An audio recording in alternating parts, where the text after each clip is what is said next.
primed for that. You in It's 10 like, years. Now recording. like for one, all right, one, I have blood pressure issues right now, so fuck you. Are you carrying? I don't know. I have to take the test first, but it's probably yours. Whoa! Congratulations! I'm so happy for you. All right, I got the weasels and the opus going. What'd you call me? What'd you call Leshii? I can't believe this. Good hearty friend. I don't think that's A good how hearty it's spelled, but stew. I'll take it. Describe your friends like you would describe a stew. No, I'm good. Saucy. Chunky. Warming. There's a lot of things that just happened going this back week that I a want to couple talk minutes about. to before Boingo got in. Buster, the Kane Cody was referring to is a defective Spider-Man clone who looks like a knockoff Spawn figure. Oh, this guy. Looks like this guy. This guy. That guy. Oh, you bought him? Yeah, no, I Yeah, wanted him. he's the one who used the spider grippy powers to like touch someone's face and then rip all the skin off. Why does he look like he's half melted already? Because he kind of was. Probably the idea. Oh. And then I got He Who Should Not Be Named, and that was about it. Who? Chameleon. Okay. White man. White man. White man. The whitest Which- man. The chameleon face just looks a lot like somebody else I know. Oh. It looks like the lizard from Amazing Spider-Man 1 to me. Mm. Yeah, Yeah, yeah. got a very humanoid face. He's got a scrunched up J. Jonah Jameson skin or mask. Oh, to go He with the took fact Jonah that he, Jameson's skin? that's kind of a cool idea because it goes with the chameleon J. Jonah figure from a few years ago. Yeah. And I When think did he it's get powers? because it's based off of how he looked in the 90s show. I think in the episode he first appears, he impersonates JJ. Yeah. But I could be wrong. It's been a long time since I've watched any of that show. It tends to be a go-to chameleon plot. Mm-hmm. Yeah, Wow, the spreading chameleon propaganda disguised for himself as a guy. misinformation. Holy shit, what a revolutionary concept. That's a good. Why does he look like that? Because it's a mask. You put it on the. That's me when I touch the like food in the bottom of the drain. See, that's me in the corner. That's me in the spotlight. I'm losing my religion. God. This guy is not up Jesus-ing his Christ. Yeah. You know that music video was directed by Alton Brown? What music What? video? We're losing my religion by Food Man? REM. Oh, okay. I forgot that's a. Oh, Boingo, I should let you know. Someone at my work really likes Oasis, and I have to keep my mouth really shut about the time we all dissed on Oasis. Here's I the was thing, like- I just infected you with my fucking opinion on that. You guys I mean, listened to one album. I mean, like that one album wasn't like that good to like be like, yeah, I want to go listen to the others anyway. So it's like whatever. It's. I feel like we were all on the same page. I don't know. I know who's not on the same page. Boingo, you're wrong. It's not directed by Alton Brown. What? Ooh. Who is He it? directed something for REM. I remember seeing a behind-the-scene thing in like Good Eats, and he was talking about that. In Wikipedia, it's credited to an Indian filmmaker, Tarsum Singh. Do be singing though. If he should probably be named Tarsum Direct if he's not. Oh, singing in he the directed the video. music video for The One I Love. Ah. And who's the one you love? This Alton one Brown. goes out to the one I love. You know that one? No, Buster, do you not know any REM? I don't. Hey, if it helps you, I only know the one. Boingo, Buster is younger than you. You need It's to not remember even this. youth. It's just I don't listen to like Western pop music that way. Well, REM was considered old people music when I was a kid. it was college rock. It's alt rock. Okay. You're alt rock. REM did It's the End of the World. Oh, that's I know that one. It's Yeah, the- that's whatever. Like in the movie trailers. Yeah. Yeah. Anyway, can I talk about some movies I've watched recently? No. Can you? Start the podcast. What's a movie? That's a good question. What'd It's you a good watch? question because Letterboxd will have some TV shows on their thing, and it's just like the runtime's just listed as like the whole Like a thing. billion minutes. Yeah, because they just have like they just put like every like tokusatsu show they can put on like the Letterboxd, because I guess they're miniseries. Like it's like a miniseries rule, but it's like they don't always follow it because they put like 50-episode toku shows on it, and it's like, okay. What in the goddamn? What? I mean, it damn inflates my God. Letterboxd stats by a lot, so that's fun. Anyway, the movies I watched Smart House, the 1990. Oh my Nice. god. Oh, I love that movie. I hate that movie. I'm in the middle of that There are movie. two wolves. I'm in the middle of those wolves because I was okay. It's a scary movie to watch in 2026, where it's like, Sure is. you know, because it's like, you know, Wow, Buster getting scared by a decom. yeah. Look, I Look, it can't carries help extra weight in the modern day. Man, the implications, bro. It's So do I. Don't we all? Yeah. I honestly, that's one of my favorite like posts. I will say, like the before I even watched the movie, that's one of my favorite posters. Were like Katie Seagal's character, or like she who only shows up in the third act. She's just a disembodied voice for most of the movie. It's just going like no no no no no, and then it's just like the family at the bottom. just going, like, oh, with the arm. he's like, oh no, and it's just one of the funniest posters. I don't know why. No, God, what? if you need any proof that culture has shifted in the last like 20 years, just look at that kid's fucking shirt. Oh yeah, that's he wears a shirt in that movie that's just a basketball PNG. I'm not even kidding. Here's the I thing. had a could Nike shirt like that. I could see one of those like hip like outfit of the day male fashion influencers wearing a shirt like that. Like this is To be what they fair- wore at the decom. I like how you all You know, assume I'm this- talking about the dude. This Oh, the era dude- oh, the of man? time is The- hot right now. Oh, you mean the little sister? I don't know, man. You know what? Oh, speaking of basketball, I also watched Goat. yeah? Was it it was Goat? Me too. it's pretty good. Like it's a lot of like basic animal jokes, but I am glad we are in a world where just kids animated films could just look good. Like they could just look really good. Like just like, Yeah. yeah, it's fine. Like I'm just glad we could have like the visual splendor can help carry like otherwise basic stuff, but it's still like I like the way the characters talk because it feels very modern, but not in a grating way, but in like a that's how it would work kind of way, you know? So what I'm Or- getting is that it's Sing with better graphics. Kinda, yeah. It's but, also like, see, I don't- semi-autobiographical, ain't it? Not really. I mean, they don't really mention like Stephen Curry. Like we Well, talked I about mean, that it's earlier. meant to where- be like the vibes of Steph Curry's career. Yeah, the vibes I can tell. Yeah, I mean, even then, it's like the basketballs like they be playing in like volcanoes and shit. So it's like that ain't autobiographical. I don't remember Stephen Curry playing. in Wait, are you volcanoes. telling me basketball movies aren't fucking real life? Oh man, you're telling me that Michael Jordan didn't play Yeah, he didn't with do the Bugs Monkey Bunny? D. Luffy at the end of like Space Jam. Are you telling me that kid really didn't become like Mike? That's insane, dude. Sorry about that. Yeah, but it's a good movie. Are you although the telling me a better dog animated movie- can't play basketball? There's no rule against it. Yeah, there's no rule against. Yeah. How But many that how was many fun. how many leagues do you think just put the rule a dog cannot play basketball just to fucking cover their bases? I hope a few. Yeah, but Goat was good movie. Sony Pictures on still on the winning streak. But like speaking of a comeback story or semi comeback story, I saw the new Pixar film Hoppers. Really good, really good. Yay. I I'm know not we've gonna been. lie, I had zero interest in it, but when I saw your post about it, I was like, okay, we'll give it a chance sometime. Yeah, well, when it comes to good when it comes to Disney Plus, so like give it a try. Yeah.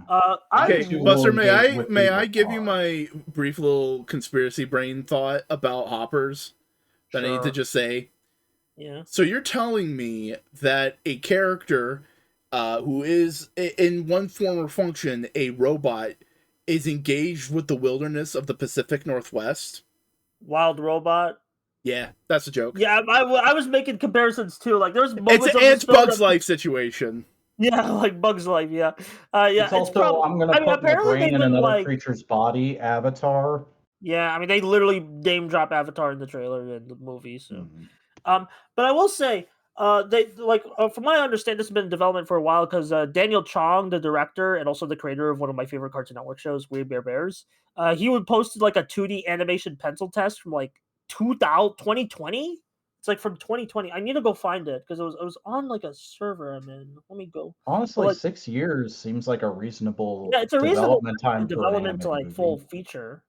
I just need to find the thing I was. Because I watched an interview with the K-pop Demon Hunters directors, and they said they were working on that movie for like 10 or 15 years. Yeah, I mean, I heard about that film like, but when Spider-Verse 1 came out, like like it was kind of crazy. Yeah, this is the one I was talking about, where it's like this is like a little 2D animation test for. You know what? It kind of stinks that 2D has kind of become the Yeah, test because this field looks for really 3D good in 2D. instead of just It's being got its own Ghibli thing. energy to it.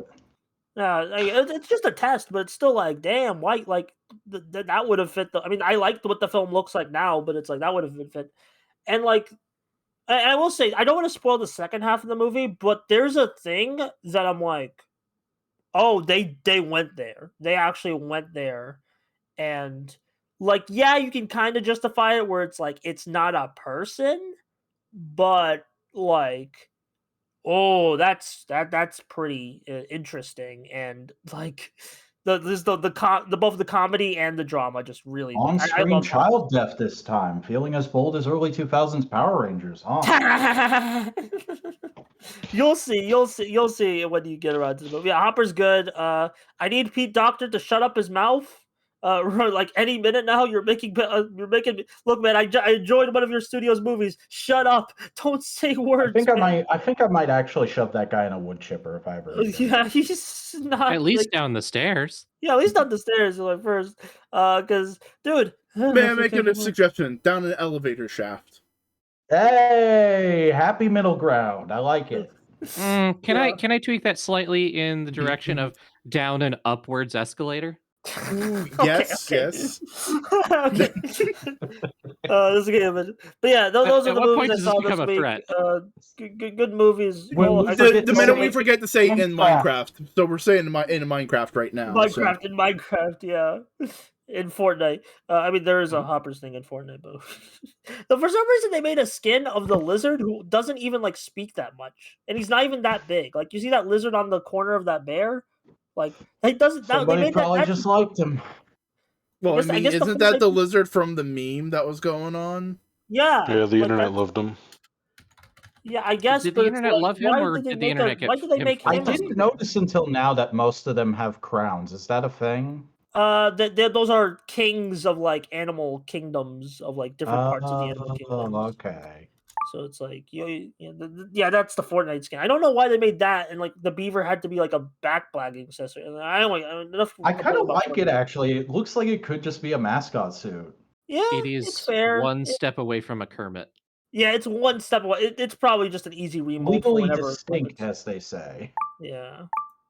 It's Kermit. Anyway, oh my god. Cody just be like, "Yeah, enough of this. look at the cool." I found old photos of some of my other ones that are in that little container. Yeah, because we were talking about Neopets. Neopets. Yeah, we were talking about like those kinds of shit earlier. Before Boingo came in and started the recording. So, brother, I like one Neopet. The Neopets, the Neo Metal. What was that? Was it called a Gub Gub or something? It's actually a Jub Jub. Mm-hmm. Wait, hold on. I gotta send you something. Keep the conversation going. I'm not going anywhere, but you know. Okay. You're pissing. You got it. I'm still on mic. So prepare for the sound and hope. Oh man, it's gonna sound like fried chicken. Yeah, it's like because every time Cody's done that before. All this Gogos posting though has made me think. I found out about a new toy line recently that I wanted to ask you about, Cody. Have you ever heard of Staroid Warriors or Staroid Raiders?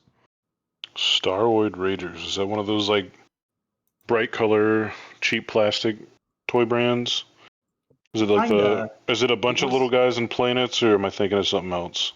No, it's just a bunch of little guys, and they were late 70s we're trying to cash in on Kenner's Star Wars, and we just have similar parts that we can mash together into all these little freaks. Freaks are Damn. good. Yeah. Let me see if I've seen them. Those Those are look some good sick. freaks. Like the white ones just get a Robo. The white ones just get a Robo. I mean, that was also around the time when Samurai, not the Samurai Squad, not Samurai Squad, Shogun Warriors. I don't think I've seen these before, but I also feel like this might have been one of those lines that one of the Glyos adjacent companies got the rights to. Apparently, like the originals are super rare and only crop up at like the occasional toy show these days. The occasional toy show. I wish I could find either my physical or the picture of the amicable Herculean that my friend Delta got me. That was like a cross between He-Man and a Ninja Turtle. It was a knockoff from like Italy. Oh, like And Turtle some Gang? money was spent. It's an old ass knockoff, but it's one of my favorite things I own. Oh man, I just remembered. I've been meaning to show Buster Turtle Gang for ages. Turtle Gang? Is that like a bootleg Ninja Turtles? It is. This is like Argentinian, I believe. Alright. I know about our friend Power 5. What is it? Phalos thing? Yeah. They look really funny. The Donatello. They look The like. Donatello is everyone's favorite. I like the 'cause one they're- of the sleeping mask. I like the one of the sleeping mask. Looks like it's meant to be a mascot head where the eye holes are the nostril holes. A little bit. But it's clearly just, oh, we have He-Man parts, and those kind of look like the turtle figures. We can make some money real quick. They remind trying me to of that find one muscular. Fortnite skin. The one with the cat. Do you know what I'm talking about, Cody? There's a lot of cat-like Fortnite. Let me look No, at the. the buff cat. The buff cat. There's multiple The buff broccoli cats. guy. The one that's just a shredded dude with a tiny It's cat head? Meowscles though. Is the name you're Meowscles, thinking of? okay. Isn't that that the guy. one that Hatch always uses as their skin? I don't know. I'm trying to find the picture of You're me in supposed to front of know these McDonald's as a things, kid. Leshy. I don't play Fortnite. I quit Fortnite. I'm no longer John Fortnite. Good. Yeah. The curse has moved on to someone else. Back to Yeah, John that Warframe. guy. Yeah, that guy. Yeah, that's Meowscles. I did have his figure for a little bit till I hit some rough times. We never actually introduced the show yet. Oh, hi everybody! Welcome to Modular Components. It's a podcast where people talk about toys and vague pop culture bullshit. I'm one of the people who likes to do that. My name's Simeon Scott. I'm joined as always by Boingo Rider, Hello, I talk about bullshit. Snowcone, Hello, I talk about bullshit. Buster, Hello, I talk about bullshit. and back after nearly 3 years, it's Leshii, everybody. And I don't talk. Shit. Already ruining the guest shtick. Can we do that one over? Can we do that No, one? I'm sorry. It's Well, yeah, permanent. we'll It's just restart the forever. entire podcast. We should, it's 20 Yeah, minutes. yeah. All right, so Gogos Crazy Bones. We be going crazy for some bones. Oh man, boning? A bone I constantly. don't know how much of that conversation the recording caught, but the whole reason I invited Leshii back on is when we were talking about Gogos with Louie, Leshii got in a chat and was like, "Whoa, what Gogos Crazy Bones? I want to talk about that." And so I just was like, "Are you serious? All right, come on." Look, I'm not sure what strange force called me to this Discord server to check, but I did at apparently the right time. It do be I happening. also forgot that it's been so long since I've been on. I definitely meant to reach out and do this earlier, and then it just never Oh did. no, I went back and re-listened to your last episode the other day, and one, I sound like a very different person, I feel like, and two, I was just like, damn, it has been a while. And Leshii was a great guest. This is a hilarious episode. I'm glad we're having him back on. You know what's even better? I think last time, Boingo, you recommended me a comic series that I did not remember until this morning, at which point I binged the entire series. What? I don't know what you're talking about. It was Under the Trees Where Nobody Sees. The Oh the yeah, bear. that's great. I think you recommended that to me last time. If not, it was some other event since That's then. got a But sequel that's coming out right now, right? And it's yeah, out.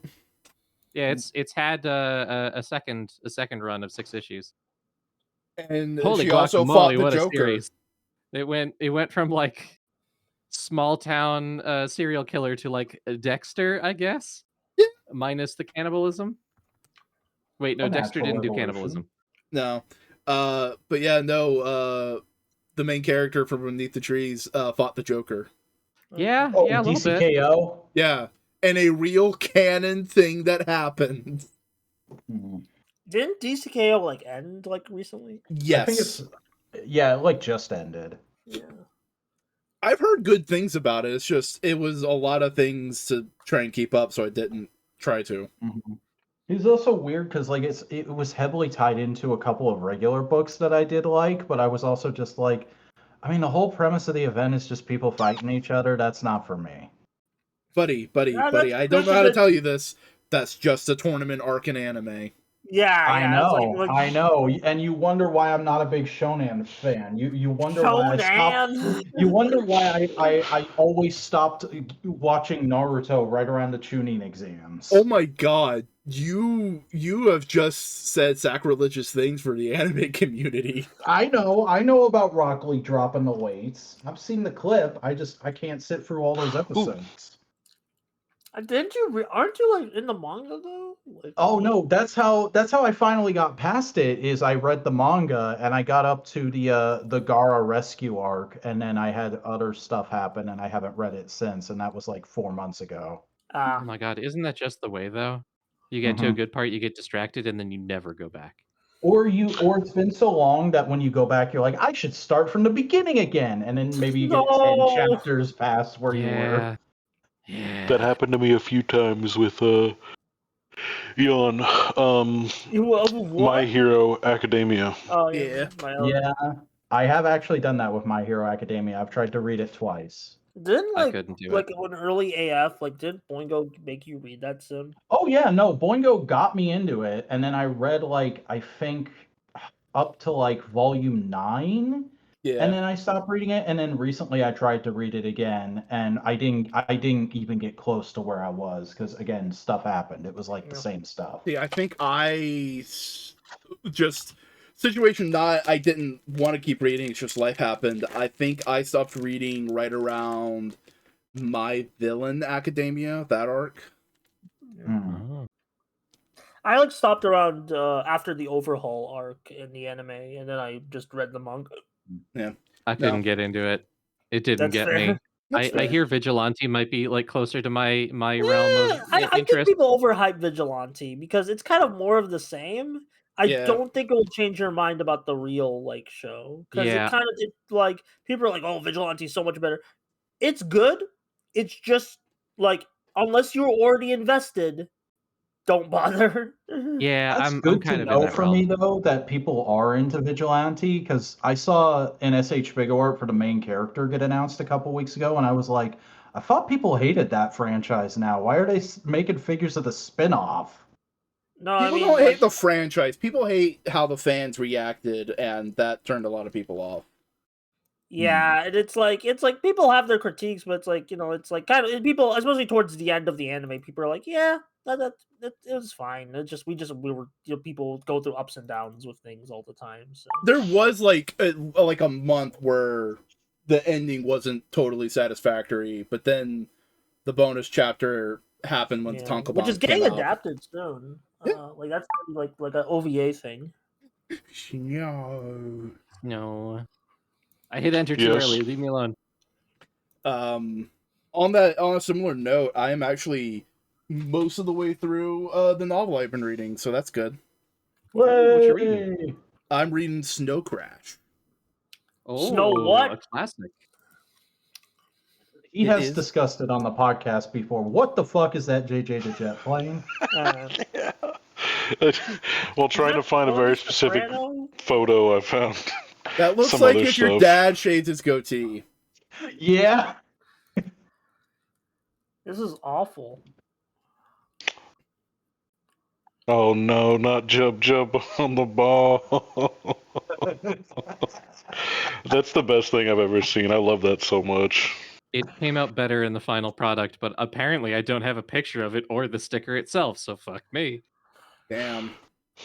I'd get one physically, but my partner who made it is in Canada selling right now with all of her stickers. Well, you win some, you lose some. I'll send it when she And gets back. If you want one, I'll send one to you. maybe I have left my weed days behind me unless I come into proximity of weed, Cody was then that'll all smoking just it go at the away. summit. Oh yeah, weed. No, I thought you said weeb. I thought you meant weed. That's because I went from Florida, a place where it's recreationally illegal, to Georgia, a place where it's a misdemeanor if you smell like it. Okay. Damn. Well, yeah, I mean, yeah, fair, but it's like also just I'm just making like. Well, I thought you said I got weed and weeb confused, and I'm just like. Oh, the weeb days are not gummies leaving a viable us. alternative for you? Do what? Are gummies a viable alternative for you? There's everything is pretty much regulated in Georgia. I don't feel like talking about weed, but I tried to do a bunch of different things whenever I first started smoking to try to like help with back pain. It worked really well. The whole issue with it as a medicine is that similar to like pain pills and stuff like that, you kind of have to move around. You can't just like stay on the same thing for a super long time. But it's far more severe. Like your body will get used to a strain very, very quickly. And as soon as I started having to shift around, I could no longer get like the same thing again. And they just started putting a bunch of shit and stuff like that too. And like I found out a little too late that the vapes, the juice, OJ the Juice Man, the percentage of THC was so high that it just kind of permanently fucks your cannabinoid system or whatever it is. And so it just like doesn't matter. But it's not like system sounds like something that would be said in Star. Yeah. You must go to the cannabinoid system, Luke. Buy me a dime bag. System. You want to buy a death stick? But no, I mean,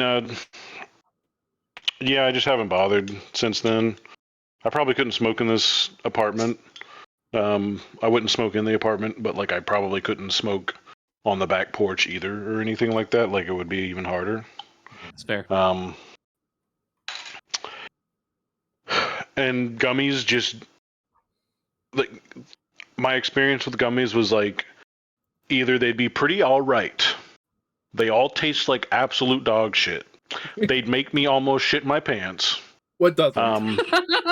Or no, I'm talking like Amazon review for the sugar-free gummy bears, like almost shit your pants. You're like, you know, there's like you upset your stomach, but you couldn't really pinpoint what you ate in the last 2 days. And then there's I know what fucked me up, and I can still tell. Like I know what it is, and it's telling me its name right now.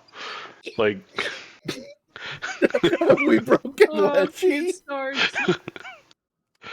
The worst effect of the gummies, though, comes into like the same reason why I can't do muscle relaxers.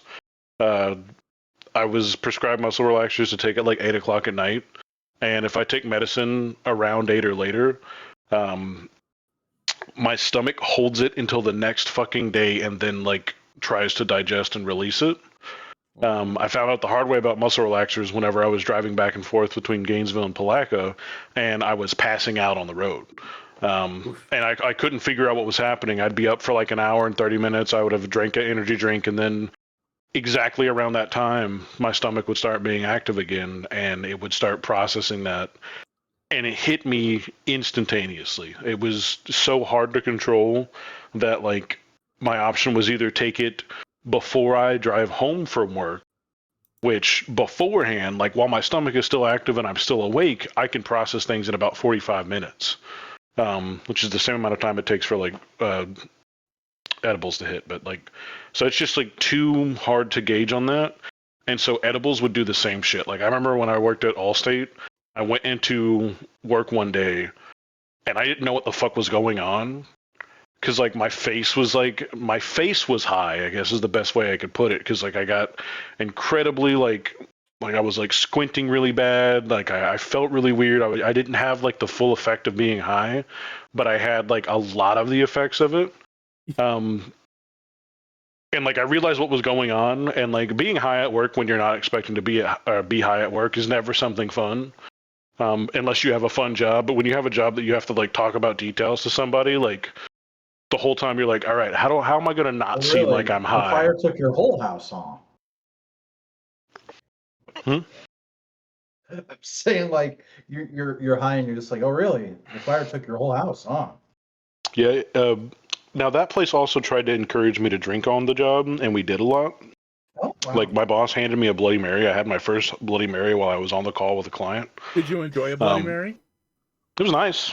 It was good. Like she made it like really spicy too. She put like some sort of like sea or like ocean or Cajun like spice in there. Everything that she described about it, I was like, that's gonna be the nastiest thing I've ever drank, and it wasn't. But they were alcoholics, and they tried to make anybody in proximity alcoholics. They were also like the only 3 people, and this was like 3 very like standard blondes. Like think of like a blonde mom who wears leopard print all the time, and then her 2 sorority daughters. Like that's who I worked with. You got the full Karen squad. They were the only people who could drink as much as that I've ever like encountered. Like just like being able to throw back lethal amounts of liquor. It's not a proud thing either, but like it was just ridiculous. Like it makes sense to be like a fat guy and to like come from a family who like does shit like that, but for them being like you would think that a shot would knock them out. And like we had like a receptionist, and she just like couldn't handle her liquor at all. All of them, like they just drank all day. Not a super hot time, but there's always someone like that though. Yeah, a little bit of fun, but there's some people at my job that I think get high and work. So getting high planned at work is a little bit different. Yeah. Like when I was working at Devon, my coworker, he sold weed all the time. Like he grew his own, and he also like brought stuff down from Washington. We would get so fucking high and go do the walkthroughs. Like I miss it. Those are some of the nicest days I've ever had at work, because we would just drive the fucking golf cart around on a beautiful day, like passing back and forth like the Pendulum, and just not really stressing. That job went on a downward spiral eventually, but like it had some nice moments. That legit does sound like a scene from like a mid to late 2000s comedy. It was funny because like the day he's like, hey, do you mind if I hit this? This is a THC vape, and I was like, as long as you don't mind that I hit mine.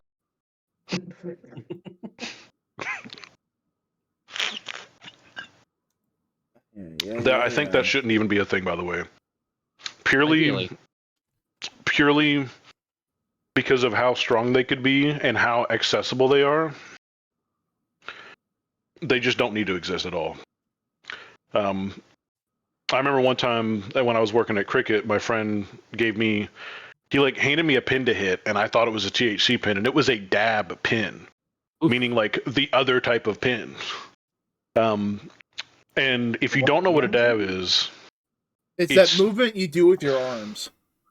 It is like I think like the worst or strongest like way you could do THC, like you could do weed at all.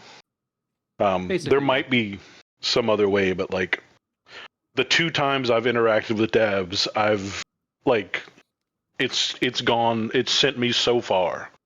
That first time I hit that dab pin, I had to drop somebody off on the other side of town in Palaca in the sticks, and he gave that to me. He's like, here, hit this. This will be like this will be fine.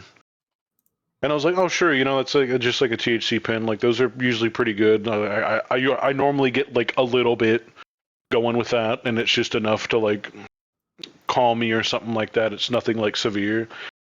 And like he hands it to me and he's like, "Yeah, that was a dab pen." And I was like, "You poisoned me. You've killed me. Is what you've done.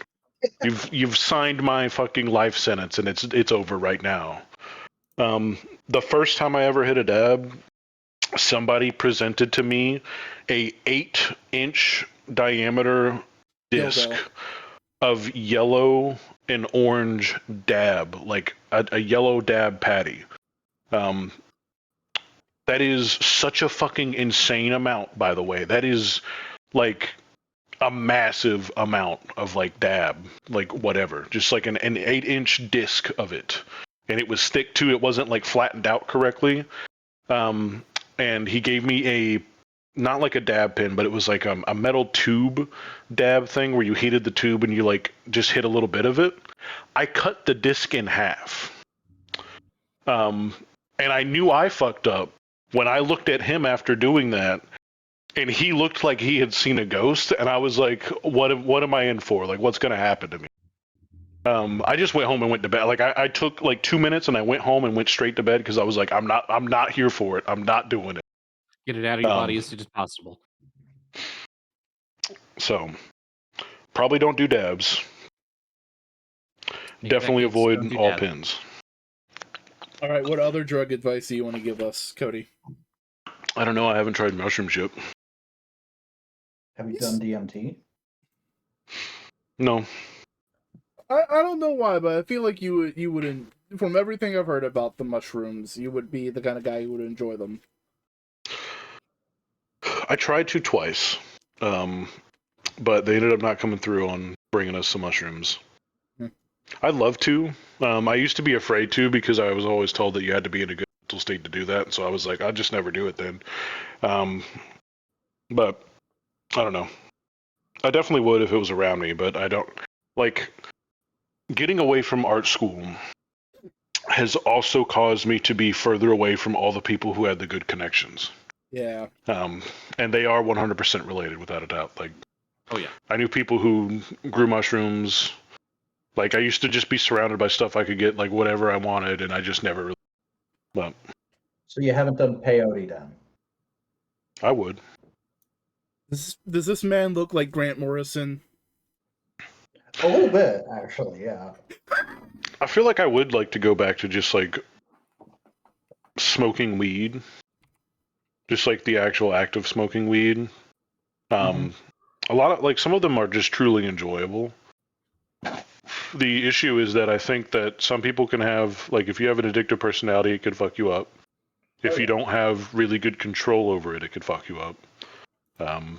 Like, with the pins and stuff like that, I had to tell myself that it was, like, only specifically for a time of day, and that's how I, like, controlled it for so long. Whenever I started working at that Blue Compass job, I was broke all the time, incredibly stressed out. Why is he making YouTuber face? I think that's just regular face. I don't know. He's giving It became a problem. He's got an eye. Dude, that's just a regular face, man. Why does he look like Lex Luthor? he is definitely 100% Lex Luthor. Purple tie and everything. Like, you can't mix purple and be a suave bald guy. Yeah, that's a bit. Yeah. That's just who they are. Also, Boingo, have you seen all the Superman x Spider-Man 2026 comic book solicitations? seen It a comes lot of out them. in like a week, doesn't it? I don't know. I think I'll just wait till it's fully out. Yeah. Hope I get a job in the next week or so then. Yeah, so you can pay for your comic Oh, these. books. I found these as well. This is in the other room. Hell yeah. More Gogos. That just looks like a bunch of fucking erasers. Listen, something about like sweet tarts. Something about interacting. Those are all the blacklight reactive ones, by the way. But something about organizing them by color just like numbs me. I don't know. Numbs positive. Yeah, no, I love it. Or if you put them in a bowl and just kind of like run your fingers through them. I guess we can call that stemming too, but whatever. Yeah. These are arguably the best way to display what is almost certainly nothing more than like scrap plastic in certain colors.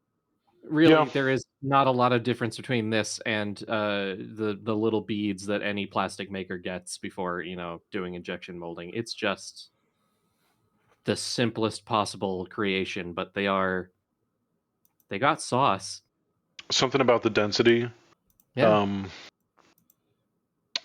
The charm of like the simple designs. They're just little dudes. And some of them glow in the dark. Glow in the dark dudes. Either all the way or just their eyes. Everything is better if it glows in the dark. There's I wouldn't be able to know the number, but maybe one of the books would tell me, or I'd probably have to like add it up like on that one of the pictures I posted was the spreadsheet that came with the collection, which is the only time I've bought anything on eBay where it's like, this is someone's entire collection, here's a spreadsheet of all of them. Good lord.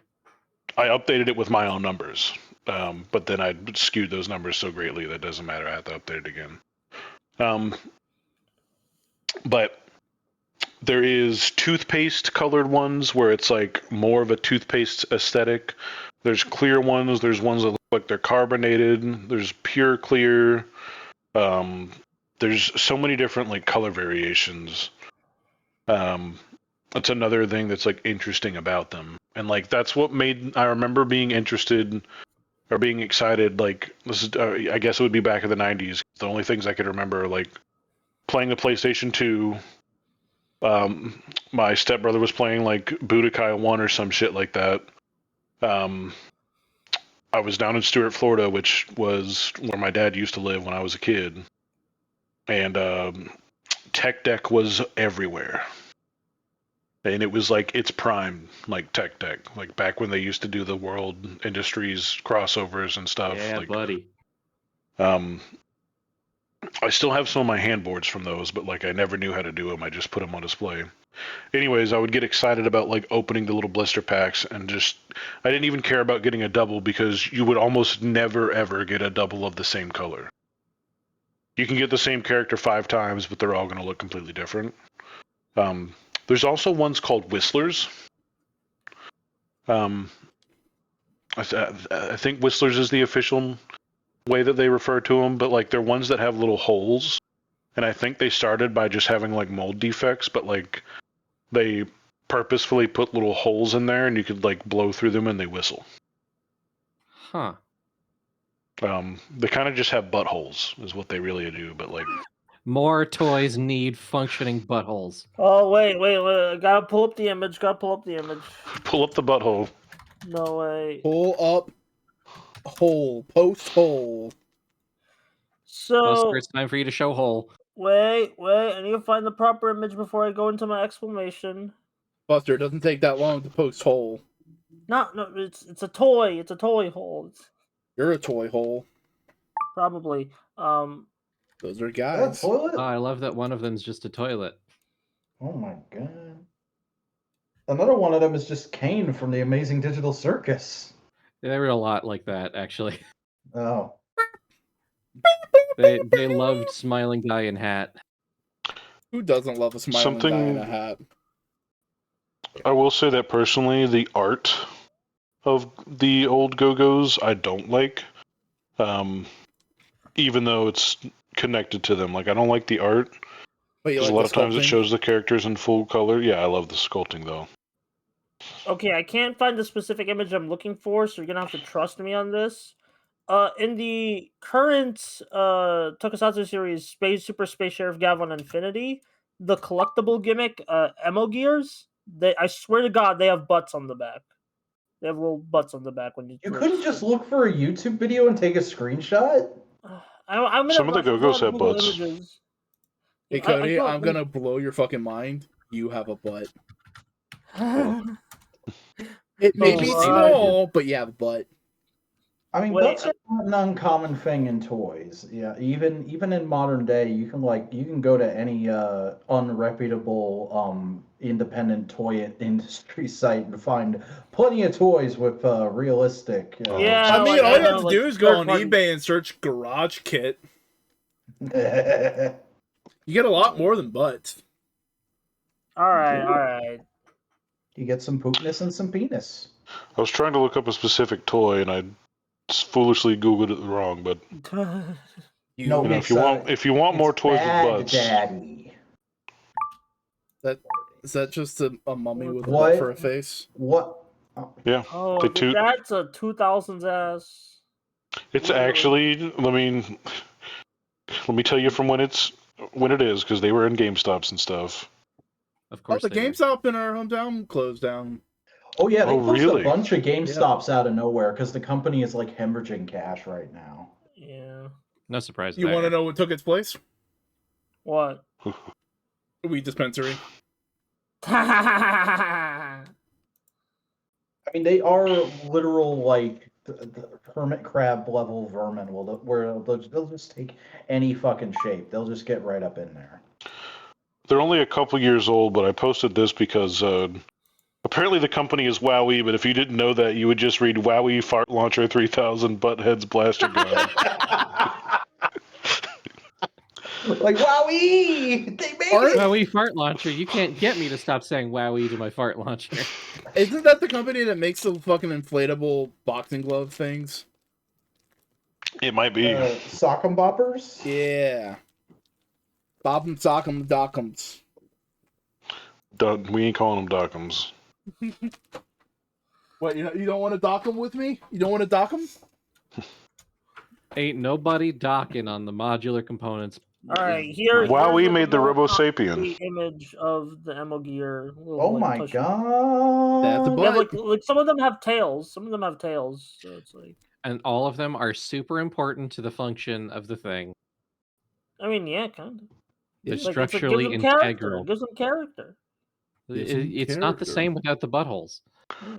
Is it supposed to be like a little button, or is that for for It's real? like a tail. It's like a tail. Like I saw one with a fish tail. So it's like some of them got. Fishtail. That's What cute. about a dragon those. tail? Dragon tail. Okay, apparently soccer boppers have been owned by many different people over the years because that's one of the. It's an easy thing to make, and the trademark is just like apparently passed around like a cheap hoe. But currently, they are owned by Big Time Toys. Damn. That sounds some like outright game shit. like that sounds like bootleg or like scuff as hell. Did anybody here ever experience Mighty Beans? I Yes. heard of them. I have one. I have one. I used to have more, but I have one that survived the move. A Are singular those like bean. the plastic beans that were weighted on one side or Yes. something? They're the ball bearings. It's ball bearing inside. Yep. They wiggle. I think I remember seeing those around as a kid, but I don't remember having any. They They're- were they're- okay. They were meant to replicate a Mexican jumping bean without the live creature inside. And you know what? I don't think they did a great job. You really have to have Nice. the little like ramps at the right angle to experience them correctly. Otherwise, you're just like throwing them. Yep. Cody out here with the pro Magic Bean strats. Look, What? they were the world's They had little smallest and spoons. crappiest slinky, functionally speaking. I will say they came back in 2017, and I think they were better. I have I'm some not sitting on my surprised desk when in I'm mad there. about it. I'm trying to find a picture of the spoon first, though. Only a spoonful. Sorry. A spoonful of This would be a sugar track. helps the medicine go down. Yeah, you had to get the fucking flip track. Flippin' dip. Oh yeah. If Cody. you were really skilled, you could flip it up to the other side. Here, I'll grab. Oh yeah, I've definitely seen this. It's really the only way you can get it. Like, I had one of those, and you would just like rotate it back and forth. I don't. And the packaging did a good job of like showing you how to use them, but then like as soon as you destroy that packaging, you have nothing to like roll it down. Look at the fucking orca on the side of the package there. He looks like he's way too eager about something.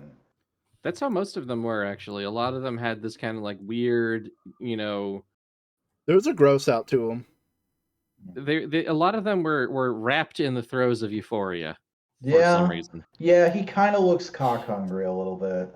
Whoa. Okay, that's a bit. It's When the they came internet, back- Buster. I know, but it's like. they came back and they had one that came with like 8, and it was called like the Bean Blaster, which is it was something like that. It might not have been the Bean Blaster, but That's really funny, though. That sounds like a move from like Shaolin Showdown or something. It's the move my wife makes whenever I leave. The Bean Blaster? Buddy, that's just a move you do every day. Okay.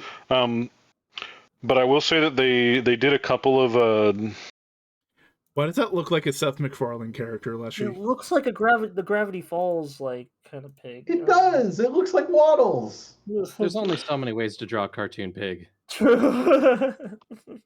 I can't explain it too well, but it was like a really big Mighty Bean shape, and it only had 8 packed in there. And the whole point of the packaging was that you slapped the top of it, and it exploded and blasted out all of the Mighty Beans. And like that's how you found out what you got, and that was from the 2017 ones. This big one that I posted in the chat is also one of the 2017 ones, but it's from their like 2-pack mystery packs. And I didn't really get too many of these, but I did hold on to this one. I still have like 1 or 2 of my old Mighty Beans, but I think the older ones don't look as like the pictures don't look as interesting as these new ones. But I think that the mystery pack is cool because it functionally has 2 Mighty Beans packed inside of it. And because they also have little ball bearings, it functions the same as a giant Mighty Bean. Like a Mighty Bean mech suit. Kind of. Love cracking open a bean and the first thing you see is feet. They always did have feet, but somebody at that company has some explaining to do because they got some. Clearly, Mighty Beans probably did some stuff to people. Buddy, you can say that about anything from our childhood. I love Totally Spies. Okay. Okay, fine. If we're gonna go there, I will say I was literally thinking about the show again the other day, as I do Oh, no. from time to time. And I kind of realized, like, oh god damn it, Code Lyoko did just define my entire taste in women. That's a bad way to put that, but all right. Yeah, I know. As a child. Back then. I mean, personality-wise, god damn it. Cody, there's a thing that I've been seeing, and you probably would want to watch it. Oh, that pig bean's cute. Oh, it's like Star Wars Bionicle? I think my Bionicles are breaking my want for Bionicles. The live action bonkers. They're all gonna break at some point, but then you could say that about all toys. I got a friend who's been supplementing his collection, we'll say. I guess a couple that are like using their 3D printer to supply pieces that are breaking. Mm-hmm. They won't straight up buy like parts of like sets that they don't have, but if any of the connecting bits break, they'll just 3D print new ones, and that seems to satisfy. You could probably resin print them, and that would be everything you would need. Honestly, yeah. Somebody near me is selling the exact resin printer I want. You could probably just resin print a brand new toy line and not have to worry about Lego's bullshit. I know. It's just heartbreaking because I want to be able to interact with them. Like, something about toy lines that let you rip them apart and make your own thing. They're the best. It's got to be my favorite. That's why I love these 30-minute missions kits that I've been playing with, that I took pictures of on my shelf, or on my little desk in front of me. Because that's the whole point. It's like one of the only model kit lines that I know of, other than like the Hexagear ones, where like the whole point is the more you get, like the more options you have. And they sell option parts and they sell other things and they show you all the different things that you can combine and like mess around with. But like the whole point is, like most model kits, especially Gundam model kits, like they're not really meant to be handled too much. They're meant to be posed maybe, but like they kind of just go up on the shelf. These 30-minute missions kit, also made by Bandai, they're meant to be pulled apart, messed with constantly. I've not even seen any issues with like constantly playing with them. Although I did get one that I built the other day, and one of the wrists out of the box was kind of loose. They normally come with a bunch of different like ball jointed wrist hands. So I just had to use a different one, but that's like the only problem I've ever found. New, freshly made products. Bionicles, the reason so many of them are breaking is because they're fucking old and plastic breaks down over time. Yeah. Well, it's two different types of plastic though. Like it's still about the same type of plastic that a model kit's made out of, but the Bionicles were made out of like a much thicker, denser plastic. Which also makes them like way more brittle over time. Yeah, especially the lime green and the brown ones, I guess. But it's strange because like I have some that are broken. All of the ones that I've found that have damage are later Bionicles. All of my original lineup Bionicles and my Bow ball boys, they're still good. The fucking rubber bands are still good, which is I don't even understand that, but I feel like that's the thing though, is that as something gets really popular, it's not uncommon for them to just start cheaping out on materials. yeah, and I guess Lego's not ever shy of that, though they rarely ever break their specific like makeup of building blocks. But I will say that over the years, a lot of other companies have either figured out what the formula is, yeah, or they have found something very close to it, or just as good. Mega Constructs was like really giving them a run for their money for a little while, but then they just kind of like don't exist almost now. I saw one of those new Mattel kits that come with like a little Hot Wheels too of an Acura NSX, and I was like, fuck, that's one of my favorite cars. I want it. See, those are good. Especially because they come with the Hot Wheel and because they look really good and they print all that stuff instead of like the Speed Champions. Is that you can build it right or left hand drive to make it an Acura NSX or a Honda NSX. And they usually come with like 2 sets of rims and some options. Those sets are really cool, but like it's a big vehicle you build. And they're like mostly shaped to be aimed at like adult like car fans, which I am an adult car fan, but like I'm a toy fan, so I buy Hot Wheels. Right. But it's just, I think they're about 1/18 scale. Man, the NSX is one of my favorite cars, so that's just like, fuck, that looks cool. Hey guys, have you seen the new Mandalorian and Grogu trailer? That looks really cool. Is that still going? That was like weeks ago. Wait, was it? I don't know. I saw. No, they're I making saw a it movie, recently. Leshii. Well, made a movie. Oh, I had no idea. Yeah, that's coming out this summer.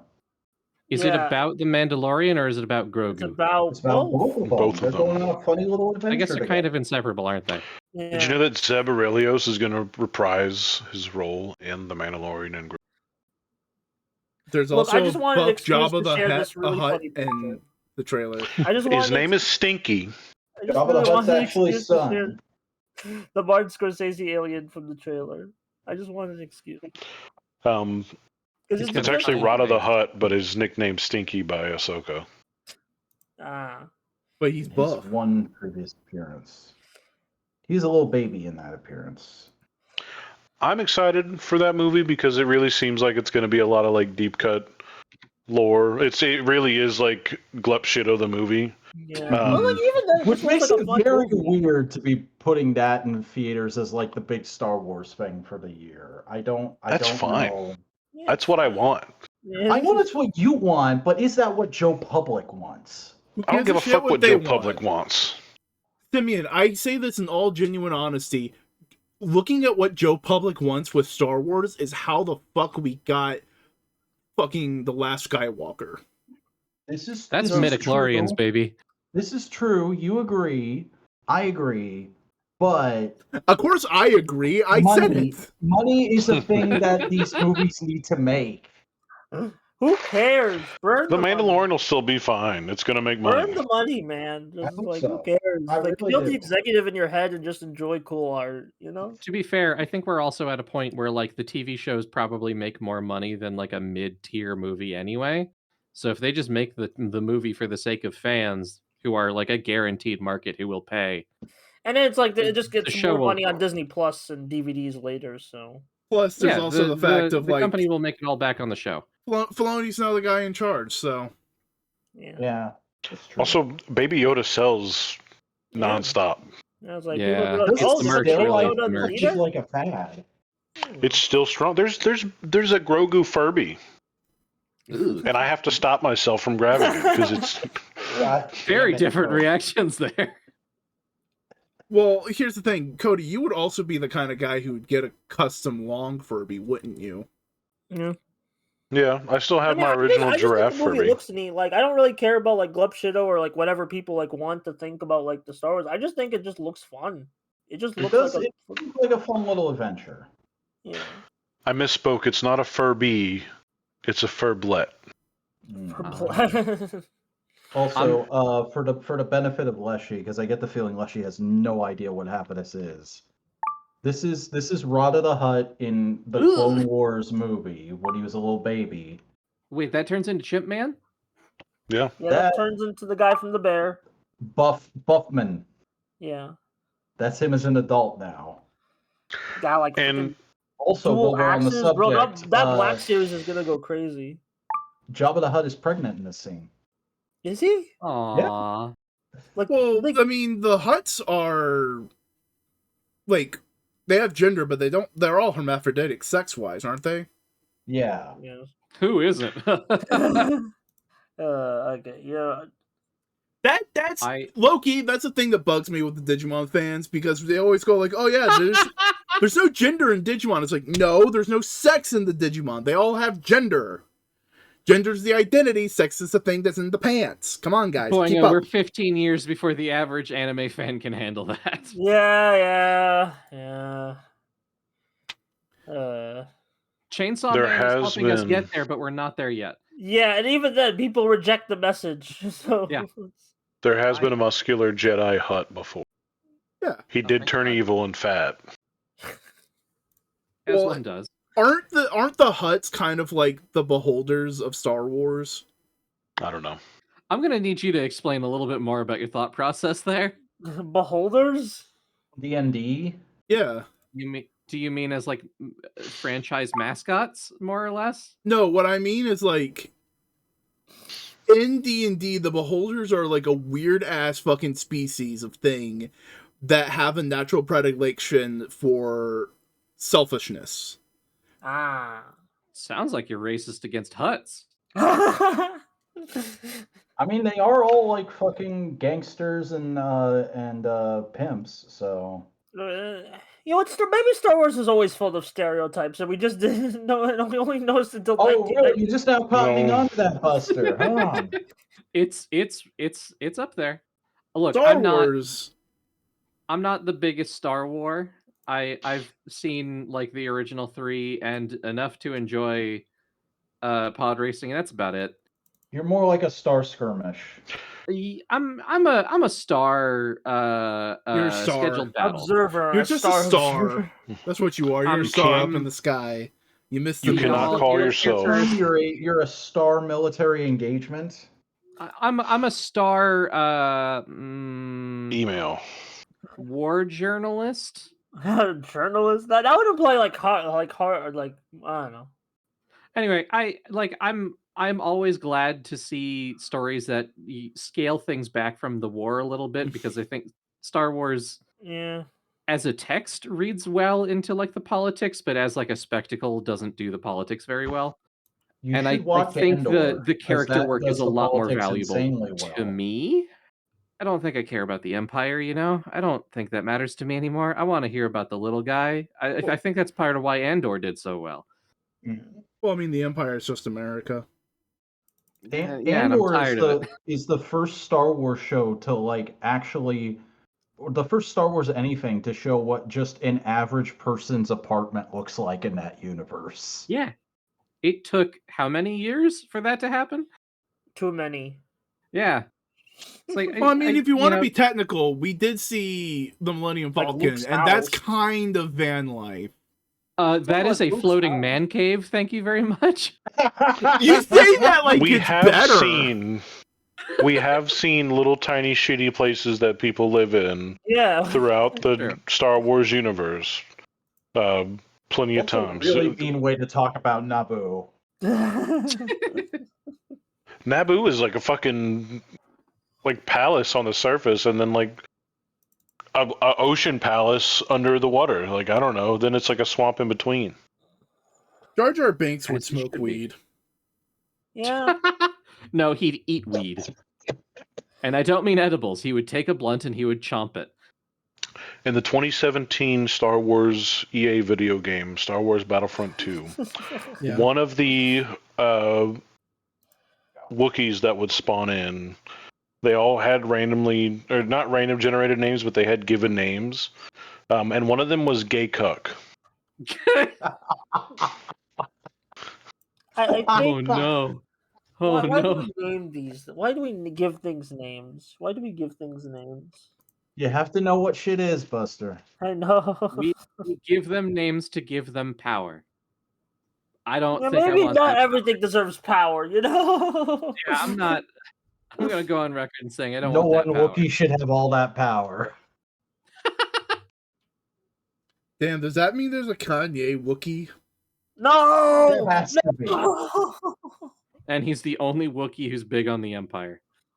That should be the next Star Wars show, is just like detailing what the music industry is like in that I want a universe. Star Wars show that's just cycling jizz musicians. Yes. Yeah. I want the Spinal Tap of Star Wars.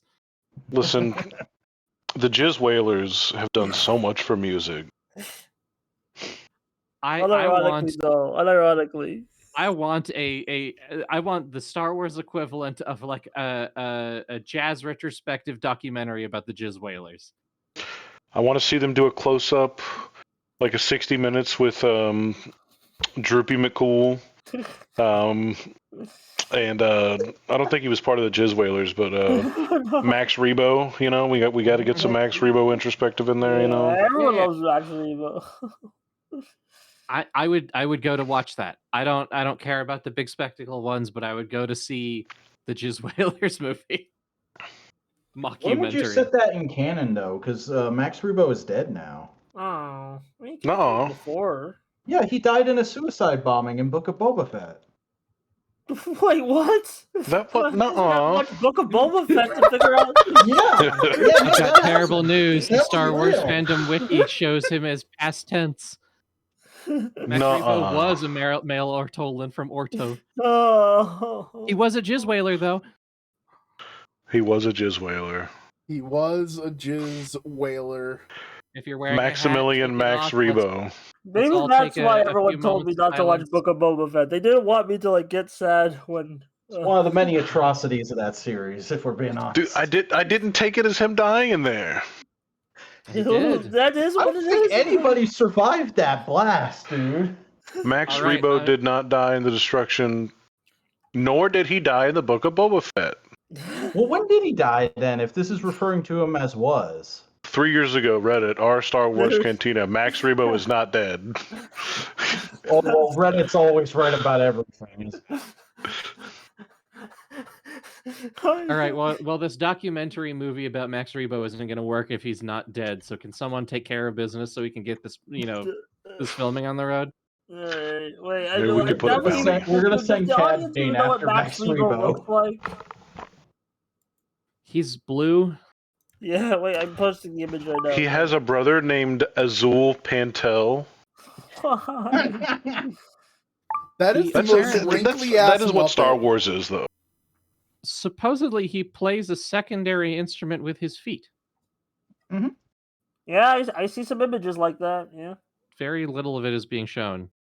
Oh, so you want Max Rebo feet pics? No. I mean, for the documentary, you gotta. You heard it, folks. Send Max Rebo feet pics to @Leshii on Bluesky. Please don't. I don't Mhm, want. I don't want that. I don't want. You're like- not. You're I'll not only seeing the share the feet finest. pics. I just don't want like people's like feed to just be like just be like at Leshii and then just like feed pics. No, you can send Who me are whatever you you to want. It's fine. decide what other people's feeds should look like? What are you, an AI algorithm? Oh no, I found it. What are you, a tech bro? There are very Yeah. few pictures of this race of people, but one of them contains feet. Whoa! I'm gonna send this in Discord, but I'm gonna spoiler it for sensitive hearts because it's gross, actually. Well, It now is I'm gonna pretty have Oh to my click it God. for the podcast audience. Yeah. Damn, he's just straight up diapering it, huh? You want to see diaper? No, Whoa. no. Wait. It's not that bad. It's an actual baby. Oh my God. You know Is what that a though? Max Rebo Okay. with titties, dude? That's a Max Rebet, thank you. Dick Jedi. A Rebet? The big brain Jedi. Somebody made a fucking Kawadi Mundi hat big enough to house both of his brains? That's He's crazy. wearing a hat, isn't he? Apparently they're like huge. I didn't realize this. I thought he was a little guy. Whoa! Max Rebo is kind of a little guy. Yeah, I mean, Maybe Here's that's the why he tried thing. to jazz. Looking at the Max Rebo species, it made me realize it reminds me of the Moomins. the movement. Yeah, a Yeah, little it does bit. look like the Little movements. bit. Yeah. Moomins with big ears and weird fingers. Don't look at Chat, his give me a fingers. picture of Droopy McCool. Oh, I'm actually on the wiki page right now. He's Droopy McCool. Oh, dude, He there's a is winky. statue of Droopy McCool. I hate this, but I love it. I would go back in time and show this to the person who made the Buttress of Willendorf, because like that's the same thing. But like, how bad would you fuck up history just to like travel back in time and hand that to someone? Like, here you go. That statue I'll tell you looks nothing like about you, it. That statue looks like you would put like an incense in it, and the smoke would come out of its nostrils. That statue looks like me after a couple more of these angry. Yeah, boy. There's really like not a spot you could look at Droopy McCool and not just think it's a penis or balls. Yeah, he is at lives up to best his a name. very old He lives up couch. to his name. I don't like apparently that his Droopy shorts McCool are is a almost stage the name. same color as his skin. I feel like that was intentional. Probably. Oh, 100%. It's out there, Is titties Droopy out, McCool no a shoes. mammal? We have not confirmed breasts yet. But also no belly button. That's No true. buttons? Droopy McCool came Hey, from maybe an egg. maybe the belly button is what he plays through. Or it's under his shorts. Hmm. Max Rebo doesn't have a belly button either. Yeah, but we know they're mammals. Because of the tits. That's correct. I'm choosing to believe that Max Rebo's is under his loincloth. Also, talking about like Kiadi Mundi having a hat a minute ago reminded me of Outlander, one of the funnier looking early Legends things. I don't know. Oh what that God, is. Yeah. that is the archive collection, by the way, that's from, and there is a Max Rebo in that motherfucking set.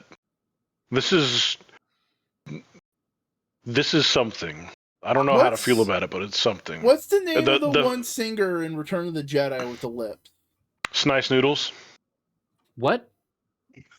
I don't even think I'm wrong at all, by the way. I don't think I'm wrong in the slightest. I think you're correct Hold as on. well. Nice Noodles. Okay. It's Nice Noodles, dude. Yeah. What is this episode? Okay.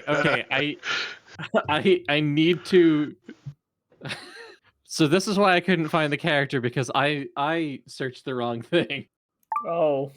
Snice Noodles. This makes much more sense. SI fucking No! yeah. I truly love that Star Wars is a mix of the ugliest things you've ever seen in your life and guy with horn. Yeah. You know what? Don't forget just the straight up werewolf. What? In the I'm canteen pretty scene. sure that Snice Noodles was played by Mick Jagger. Who? so tired, man. I don't know what any of these names are. I'm lost. That's the Wolfman from the Cantina scene. Yeah, I know who the Wolfman is. Yeah. Okay. Inspired yeah, by that makes Mick sense. Jagger, Inspired but by I Mick thought Jagger. puppeted. No. I prefer Muppets myself. Well, Yeah, when's you the can go get Muppets? Muppeted. Have Yeah, Muppets it's already done a happened sci-fi? many times. Star Have Wars Muppets and done a Muppets. sci-fi? Is what? And Is what sci-fi? Pigs in Space? Has Muppets done a sci-fi? Yeah, Yeah, they've done Pigs in Space. Muppets in space. Muppets in space. Yeah, exactly. It's like, I mean, that's I'm- more of a sci-fi comedy, but still like a comedy. Like, I'll admit that I'm not up to date on my Muppets either. I mean, hey, if that new show gets greenlit, maybe they'll They're doing a new actually show? do it. They Oh, did no, a but- one-shot thing, and there's thoughts of it becoming a full Muppet show. That's the They plan. gotta work hard to recover after the last like Office-esque show was Actually, not was bad. a hard It's not sell. a bad show. It's all right, but the new It's one just is the straight production up was like a like a mess. reboot of the Muppet Show. It has Sabrina Carpenter in it. Yeah. I hear that the first half of the Office-like show was bad, and then it got better in the second half because they Yeah, the changed. first half wasn't as interviews. bad as like I watched it all. Like Nice the Noodles first was in a half Clone Wars wasn't like episode? awful, Yeah. but it wasn't like great. Like it was just kind of mid. Yeah, but that was the Remember Muppet when, Show. It came out on my birthday, and it was really fun. I liked remember when an Clancy episode, Brown and then I played didn't a get very far. Deveronian? It was another one of those where like I got distracted and I never went back. That's fair. Okay, why do you still for Clancy Brown's second most popular red Like- character guy. Yeah, this is random thought. What if Clancy Brown voiced a Hellboy once? What if he did that? He That'd would be have good. been, I'd he like would have been a that. good Hellboy. Make an animated version of Hellboy in Mexico and have him voice it. Oh hell yeah! I don't know. I just came like it just came to randomly to my head. I was like, Clancy Brown is Hellboy. That feels too right, but it's never happened. So Hellboy has had its ups and downs in terms of show and movie. yeah, I mean, like apparently they had like a new movie, like a fourth movie, because they did Yep. but there's no. I keep hearing it's fine, but like I don't see any clips of it, so I don't know how fine it is. So it's like, I've heard several comic book Tom reviewers Kenny, Abe say that Sapien. the David Herbiter one is actually really good. Herbert. I don't know which one because there was the third one was not good. I think because it was just like it was dumped into theaters. I don't know. Let me look at Hellboy movies real quick. Let me just engage with all Hellboy real quick. Let me just dump it into my Let me just brain. look. Okay, there was the. Is this the David? No, the David Harbour one. Everyone hated the Crooked Man one. Oh, I thought that was him. I guess I got it mixed up. No, it's like it was just called. I hate when movies do this. They just call themselves like Hellboy, and then you have to add the year or like the reboot. It's like, Dude, I can't wait for Supergirl 2026. So why didn't they just keep Woman of Tomorrow? Like it's your. It's not even like Superman Legacy, where it's like, oh, there's not like that's a new story of Superman. Like that is literally just adapting Woman of Tomorrow. Just put the Woman of Tomorrow like something on. I don't know. I'll fully admit that I fell back in love with the Hellboy movies very recently, and I haven't watched anything beyond the first two. So I fully intend to view as much as I That's all can. you need.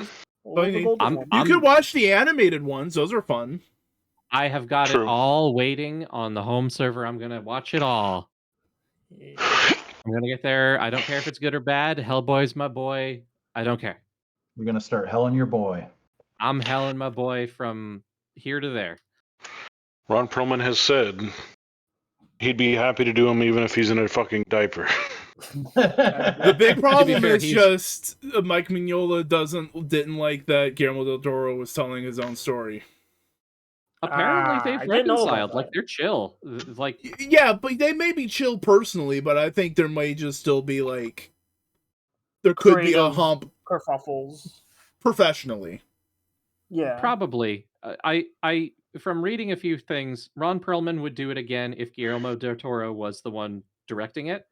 And Guillermo and Mike are interested, but from what I understand, Guillermo's like taking a different direction with his filmmaking and doing different stories. Yeah, like And I he think just he's did the just not Frankenstein. that I mean, interested in doing it right he now. doesn't really need to He do feels Hellboy like anymore. one of He's those like Oscar creators nominated. that's like, I did a big film. I know what that's like. I don't have any interest in doing that again. I mean, like even then, think- like the last Del Toro film is nominated for an Oscar, so it's like it's just clear he's found his niche and shit. I so. think a big thing is that I don't think he likes to like retread old ground. That too, yeah. He really likes doing new stuff, and I'm not going to tell him to stop. I wouldn't either. Yeah. I love everything that he's done. I heard mixed things. I hear good things, and I haven't watched it yet. Yeah, I watched like 20 minutes, but then I had to go to bed, and then I never continued. I keep doing this thing where I wait for like the perfect time to watch a movie, and then it never comes, and then I never watch it. Yeah. No, You you know? just gotta start watching it with dinner one night. You just gotta go. Ah, That's the thing. dinner. Is the perfect moment to watch a movie is the one that you make for yourself. It Yeah. doesn't find you. You have to make it. Breaking news: She-Hulk will be in Avengers Doomsday. When did What? this get... What? Huh? I just saw a picture online, so I Okay, took that's no all time to fake. double check. It's like, I mean, I hope, but like, I don't know. It's weird because it feels like I don't know. Like Doomsday feels like I feel like we know who's not in the movie more than we know who's in at this point. Because like, We know a lot of people stood on green screens. yeah, and we don't even. And that now they're trying to edit together a movie, which like that is.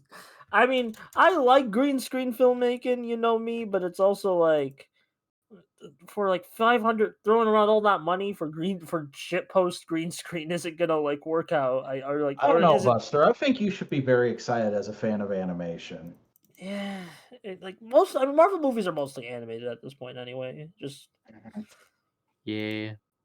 I mean, like I don't even say that as like a bad thing. I'm just saying that as just like a thing. Like I like most. Like I compared to most of the people, like I like most Marvel movies compared to like the average film bro I speak to, who's just like, oh, it's all trash. It's just all like garbage. It's like no, there was never a good one. It was never good. I don't know.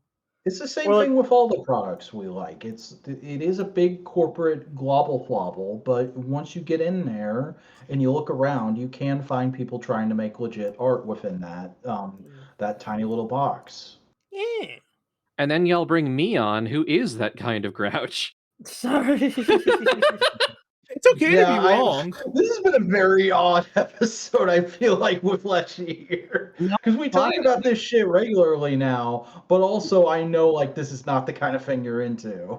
No, look, so things are changing, right? I have been watching a lot more movies lately, spawned in by not spawned in, that's not the right way. I mean, Burned Spawn is a on. movie. I've spawned in. I'm doing this thing now. It's burned on by a cinephile friend, and I have found that my taste is not as refined as theirs. Yeah. And not fully economic powerhouse blockbuster style. So I'm sitting kind of in this weird middle ground where I'm rediscovering a lot of joy of movies, and some of that is learning to let go and enjoy something for the art that it is. I haven't found a lot of love in superhero films, but I've been drifting closer and closer, and I will fully admit that I've started looking at like the old cartoons for a lot of these franchises. Yeah. And they fucking rip, dude. Yeah, I've been watching the original Batman animated series. It's fantastic. Yeah, that's the famous I think it's one. more hit or miss than people want to admit, but when it hits, it breaks through the goddamn wall. Yeah. There is something about watching it in the era of AI that makes even the corniest parts of it hit really hard for me. Yeah. There, even when it is weird and not very good, there's so much passion in it that I am enamored. You know, my favorite thing about the Batman animated series is just like a fun little fact. Because they wanted everything to be drenched in darkness, they painted the backgrounds on black paper. Yes. I love that. It's great. So That show when does you, have some of the best Batman moments of all time, though. I'll fully admit I started it with the pretense of like going in order so I could eventually watch Batman Beyond, which is like my real goal. I don't need to do that. I could just watch Batman Beyond, but I haven't yet. You should watch Justice League Unlimited, correct? You should do it exactly as you're doing. I haven't watched a Justice League in so long, but like frankly, I'm interested. I'm getting That kind of show is excited for fucking going back into phenomenal. those It's what's days. made me spend most of my life being like, no, I like DC over Marvel. I have been more a fan of DC's TV shows for longer than I have had some mild distaste for their movies, but Mhm. I don't know. I have changed my perspective on a lot of things since we last talked about it, and I'm looking for what other people like, even if it isn't necessarily for me now. They also have been like going through a major creative shift in the intervening years since we last talked. And they It's keep true. going through it. Every 5 weeks, there's a new DC creative shift. And if they could, DC and Marvel, stop having lead actors do horrific things and having to recast, imagine where We we'd haven't be. had one in like a year and a half. I hate that a year and a half is the milestone we have to look at, Yeah. because it was every Hey 3 guys, are months you for a ready minute. for anti-woke sisters? I'm not even gonna finish that. Just because, like, for context, Jonathan Majors, the guy who was like the Kang guy, he was when he got after. Now he's like doing some shit with Ben Shapiro, and it's like, well. When you get I've never seen a movie more set for like the $5 bin in my life. It's so $5 bin coded. It is so $5 bin. I will say I have taken the time to watch Nicolas Cage's seminal masterpiece Ghost Rider for the first time in God knows how many years. It's and fun. It rules. It's fun. The first one's pretty good. The first one's worth it. The second one, avoid it. I think the second one might be better if you just mute it and play Judas Priest over it. I have been told that Drive Angry is a better sequel. I haven't watched it yet, but I will eventually. But like I've told y'all, I'm a big Ghost Rider fan, and we do not get fed that often. So I'm gonna take what I can get. And again, it might be kind of crap, and it might be kind of bland sometimes, which it definitely is. But like I'm looking at the alternatives now, and this stuff is like, this is like finding diamonds to me. There is heart in here, even if it's in the wrong place. I'm not trying to dissuade you from your entire journey here. I will say though that Ghost Rider 2 almost made me made me stand up out of my seat in anger. I almost walked out of the theater, and that's the only time I've ever been compelled like that ever in my life. Damn. I am operating under the confidence that I will be okay because I did not pay for it. If I was putting money on the table, I wouldn't. That Leshii is a big Ghost Rider fan. I have to wonder, Boingo, did you ever get around to telling Leshii about the new series where Ghost Rider has a goth girlfriend and she becomes Ghost Rider for a little bit? Oh yeah, that happened. She hasn't made a return yet, and that makes me sad. Oh. Is she still currently with the Spirit of Vengeance at the time in canon? No, I think she's in hell. Oh. Who isn't? Well, I'm gonna have to go. See you later, God damn it! Take care. Shit, Buster. Subscribe to my YouTube channel. I'm sorry, just timing happens. So, see you later. Woo. Go to www.buster.com. Don't do that. I tried to find those Buttheads toys earlier by looking up butt toys, and I'm stupid. First thing, it was just like, anal toys near you, and I was like, yeah, I mean, I should have known. Categorically correct, however. You know, thinking that I did that as an adult, how many children were like, Mom, this is what I want for Christmas. It's the new the butt toys, and just immediately it like rotated the phone around. Like, there's no chance that didn't happen more than like 5 times. Look, when I was younger and this was a big thing, there was also a really big series of kids' books that were about butts. How many times do you think people are going to be asking their parents, Mom, can I get the butt book? Can I get the new butt book? Good old butt book. Good old butt book.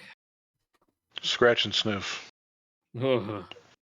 Listen, if a book was gonna be scratch and sniff, it better be the butt book. I'm gonna have to disagree with you on that one. I don't think maybe we should do that. All right, took me a minute, but I found a cover that has Ghost Rider's Goth GF. Yeah. That looks exactly like what I would expect from Ghost Rider's girlfriend. Mm-hmm. Wait, hold on. I need to clarify. Is she the girlfriend of Ghost Rider, the Spirit of Vengeance, or the guy whose body the spirit is currently inhabiting? They're technically the same thing now, so yes. So it's just one guy now? Kind of. It's Johnny Blaze. Yeah, it's Johnny. If Again? that matters. Is this a reboot or is this original Johnny Blaze? Because didn't he also like rule over hell for a bit? Yeah, that stopped. Did they have any resolution to that, or did they just decide no, this storyline sucks? They weren't actively doing anything with it, and I think that might be related to the writer race that Jason Aaron did in Avengers. Huh?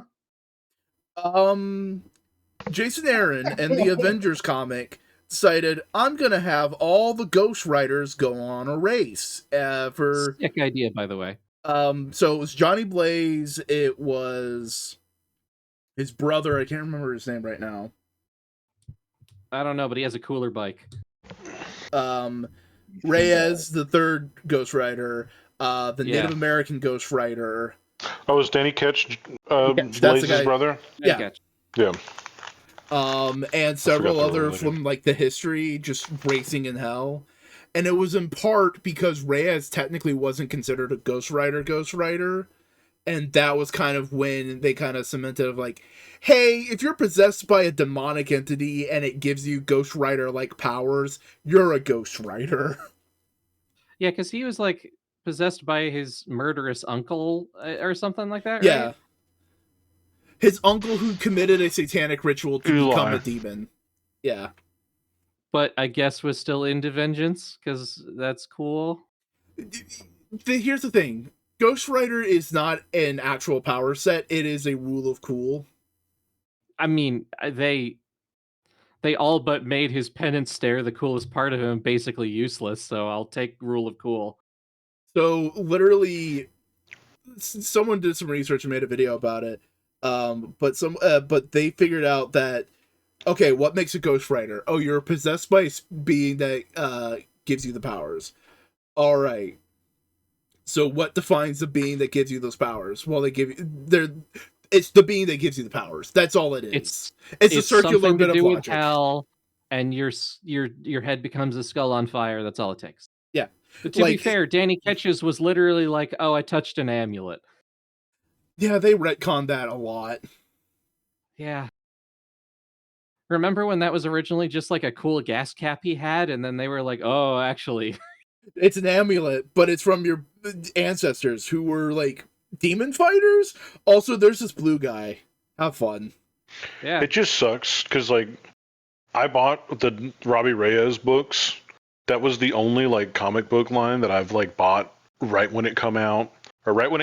I have, like, variant covers for it, and I have it all the way until, like, the final issue. And then that was just before they did the Doom World and like the Racer World and all that other shit. Like we got him on screen incredibly fast, and they changed the backstory. Then the comics changed the backstory, and like it just kind of pissed me off. Like it really killed me for something so new to just immediately be changed. I mean, I don't know. I'm sure that happens a lot in comics. I mean, his origin's still the same in the comic, as far as I remember. Well, like, whenever Doom World was, like, corrected, Doom World. It was a little bit different. Secret Wars? Was it? Yep.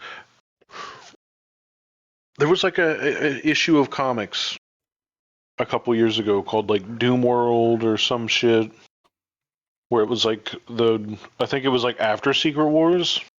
Look, I'm going to put it this way. As Ghost Rider's biggest and least read fan... Still, I'm gonna keep operating on the parts of all the parts that I like are the ones that are canon.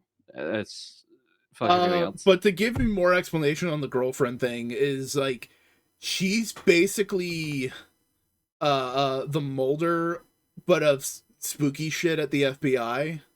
And there was just some like ongoing spooky shit, and they ran into each other, and they were just like, okay, us helping each other is really beneficial, and then eventually they got together.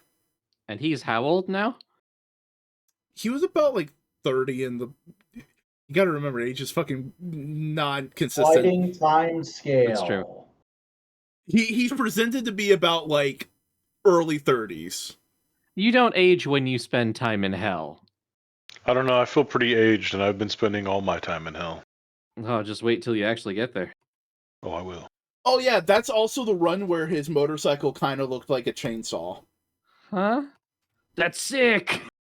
All right, by the next time I join your podcast in another 3 years, I will have read some Ghostwriter to actually talk about it this time. I feel like when they designed that bike, they wanted to capture like the Danny Ketch aesthetic. Yeah, 2099 is a really cool looking one. I hope we get him as a Marvel Legends next. Since there's only a handful of them. It's like, what if we made Danny Ketch's bike, but also a chopper, but not make it a chopper? Do they have a Ghost Rider that's on a penny farthing yet? Where people like really like a certain visual identity, but it came later than the one that has had adaptations. So comics are forever stuck trying to square that circle. It's like Robin, where we keep giving Dick Grayson like variations on Tim Drake's outfit. There's a Ghost Rider who's like a little kid in like a little toy car. There is a penny farthing Ghost Rider. There's a bunch of cool Ghost Riders. I know there's like a group of Ghost Riders that are in like a tank. Like World War II. Yeah, World War II American soldiers, I think. Let's see. There's also Cosmic Ghost Rider, which is a thing. Who Cosmic Ghost Rider is Punisher. Yes, he's also included in a video game, so you can play him. Here's some Ghost Riders you fucking love. Yeah. His name is Knuckles O'Shaughnessy. Oh, I've seen him. Is that the kid? Oh, yes. He's a very short Irishman. Yep.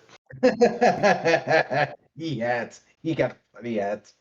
I do appreciate how ready they are to make Ghost Riders out of like any silly concept and say they're all canon, and you will never see development about any of them. Oh yeah. That's the whole point, though. Ghost Rider is a cool drawing, first and foremost. That's kind of also why they've just went like, fuck it. If you're possessed by a demon and it gives you powers, you're a Ghost Rider, whatever. It's the flaming skull that matters at the end of the day. I think that race comic arc is only 4 issues. I know I have all of them. It's got some incredible fucking art. Mm-hmm. Yeah, Ghost Racers. It's only 4 issues, and it's got some of the hottest shit in there if you like that kind of shit. I do like that kind of shit.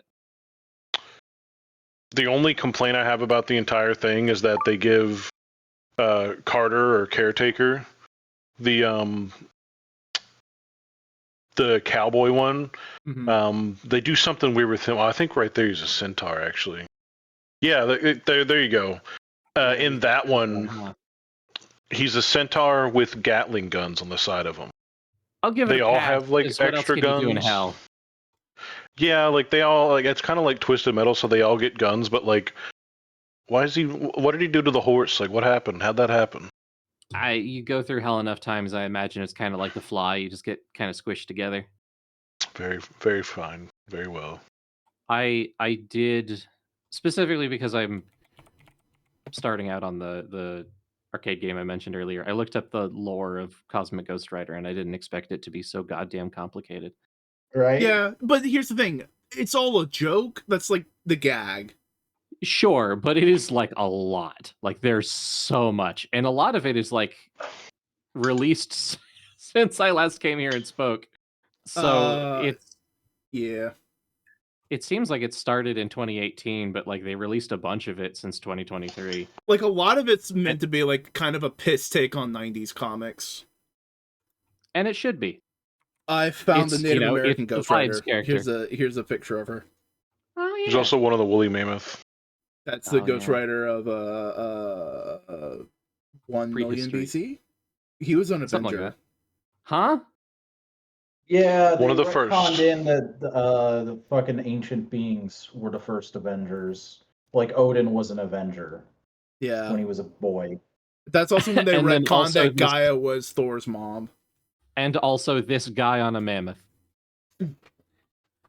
And what else? Starbrand was there as the Hulk. There's one where it's like a Smokey and the Bandit situation where there's like a 18-wheeler, which, I mean, come on, like Ghost Rider is like the epitome of like skulls are badass, so is fire, I guess. So is cars. So like anywhere you point that fucking lens, it's gonna be cool. And it works every time. Damn, you know what would fucking work? A Bosuzoku Ghost Rider. Oh shit. Leshii, you will enjoy Ghost Rider 2 for like 2 reasons. There's a really cool truck, and there's another thing that happens. If it is even remotely as like edgy, flashy as the first one, I will like it. I'll fully admit that the first one is, speaking objectively, really bland, but it has a lot of little moments in there that are spectacular. Just the way that he moves, the way that he acts, and the way they do the effects is beautiful. Mwah, beautiful. And if they get even like halfway there with Ghost Rider 2, I'm happy. I don't care anymore. If it pleases the part of me that is a child for this stupid flaming skull character, I'll take it. If it makes your brain go wowie. Yes. I'm trying to embrace WoWie. This is also art from Ghost Riders, by the way. The top one. You really can't put that aesthetic on anything and not think it's the coolest thing. Like, Yeah. it really is cool every time. Even the one that is a little kid in like a tricycle looks pretty badass. Yeah, here's the Avengers 1 million BC. You got your Black Panther, you got your Hulk, you got your wizard guy, you got your Odin, you got girl character, you got other girl character, and you got Muscle Skullfire. So damn, the official Red Sonja Instagram should get on Marvel and be like real mad about this, because that is just straight up Red Sonja, more so than that Mythic Legends figure. So that is the very first Sorcerer Supreme on the very top. Ghost Rider, Starbrand, Black Panther, the first Iron Fist. Yep. Gaia, Mother of the Earth, and Odin. Checks out. She is also the mother of Thor. Well, you know, a woman needs hobbies. Yeah. Ah, fuck. Now I'm on eBay just searching up Ghost Rider. Yeah. It's a bad idea. Most of it is like very cheaply, discounted DVDs of the first movie or extremely expensive comic copies. And then in the middle ground, you have the Marvel Legends figures. There's a World War I Ghost Rider named Ghost Flyer. Are they like a In a biplane? Yeah. That Like a absolutely Red is, Baron by the type? way, supposed to be Smokey and the Bandit. I don't know how I didn't know that the first time, but there's no fucking way that's not Burt Reynolds. No. Cody. If he's a Ghost Rider, he's Burnt Reynolds. Oh my god. Smoked and the Bandit. All right, pack it in, everybody. Good job. We did That's a it. podcast. That's a We fucking podcast did it. right there. That's pood. That's pood. That's Bud. That's pudding, baby. Wait a minute. Didn't Hulk become the Ghost Rider for a minute? It was Red Hulk with the Venom symbiote infused as well. Oh, that's right. It was everything. They put it Otherwise all in known one as guy. like me as a kid thinking up really cool things, thinking Yeah, that's right. It was every guy. What if Spider-Man became the Hulk and then he got Ghost Rider power and then the Venom symbiote, and what if then he had Captain America's shield? I will say that for something that is on paper Red Hulk with the Spirit of Vengeance and the Venom symbiote, it doesn't look that cool. It's kind of just a big guy. Look, I'm gonna have to disagree with you there. That looks sick. It doesn't, like, for me, it's like it should be cooler. I feel like it should look cooler. It's neat. I'm not gonna say it's not cool, I guess, but it does not look. I think my main issue is it doesn't like bring everything in. I don't really read the Venom, but I know it's the red. You know what? I don't. There should be a train conductor Ghost Rider. I think there is. With 2 little flamethrowers on the side of the front, that shoots flames and makes the tracks that the train rides on. I love it. Reminds me I love of I was watching the new episode of Transformers Cyberworld earlier today, and there's yeah? a lot of good fight choreography in that episode.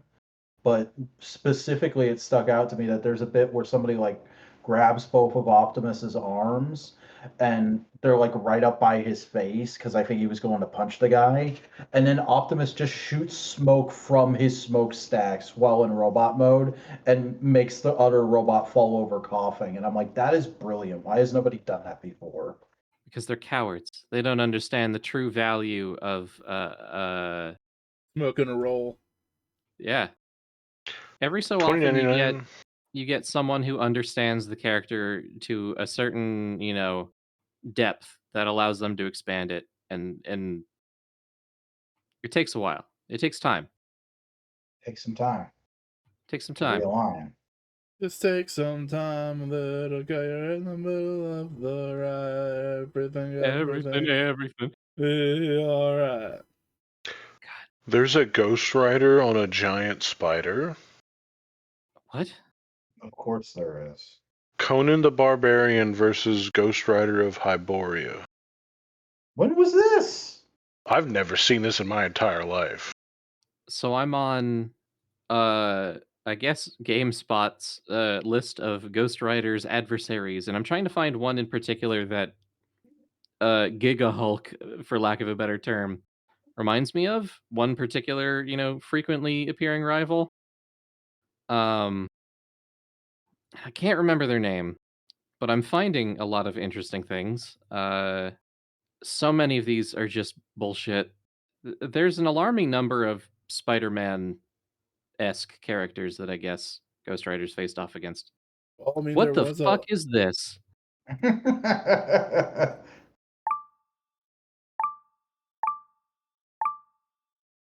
goddamn Wild Wild West up in here.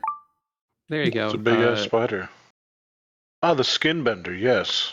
What the fuck is the Skin Savage Bender? Avengers. Okay. That looks like it's an American comic book person doing a piss take on anime. Oh, almost certainly. I found it. Red Hulk Ghost Rider symbiote doesn't look cool because he just looks like Vengeance. Yeah. We already had Vengeance.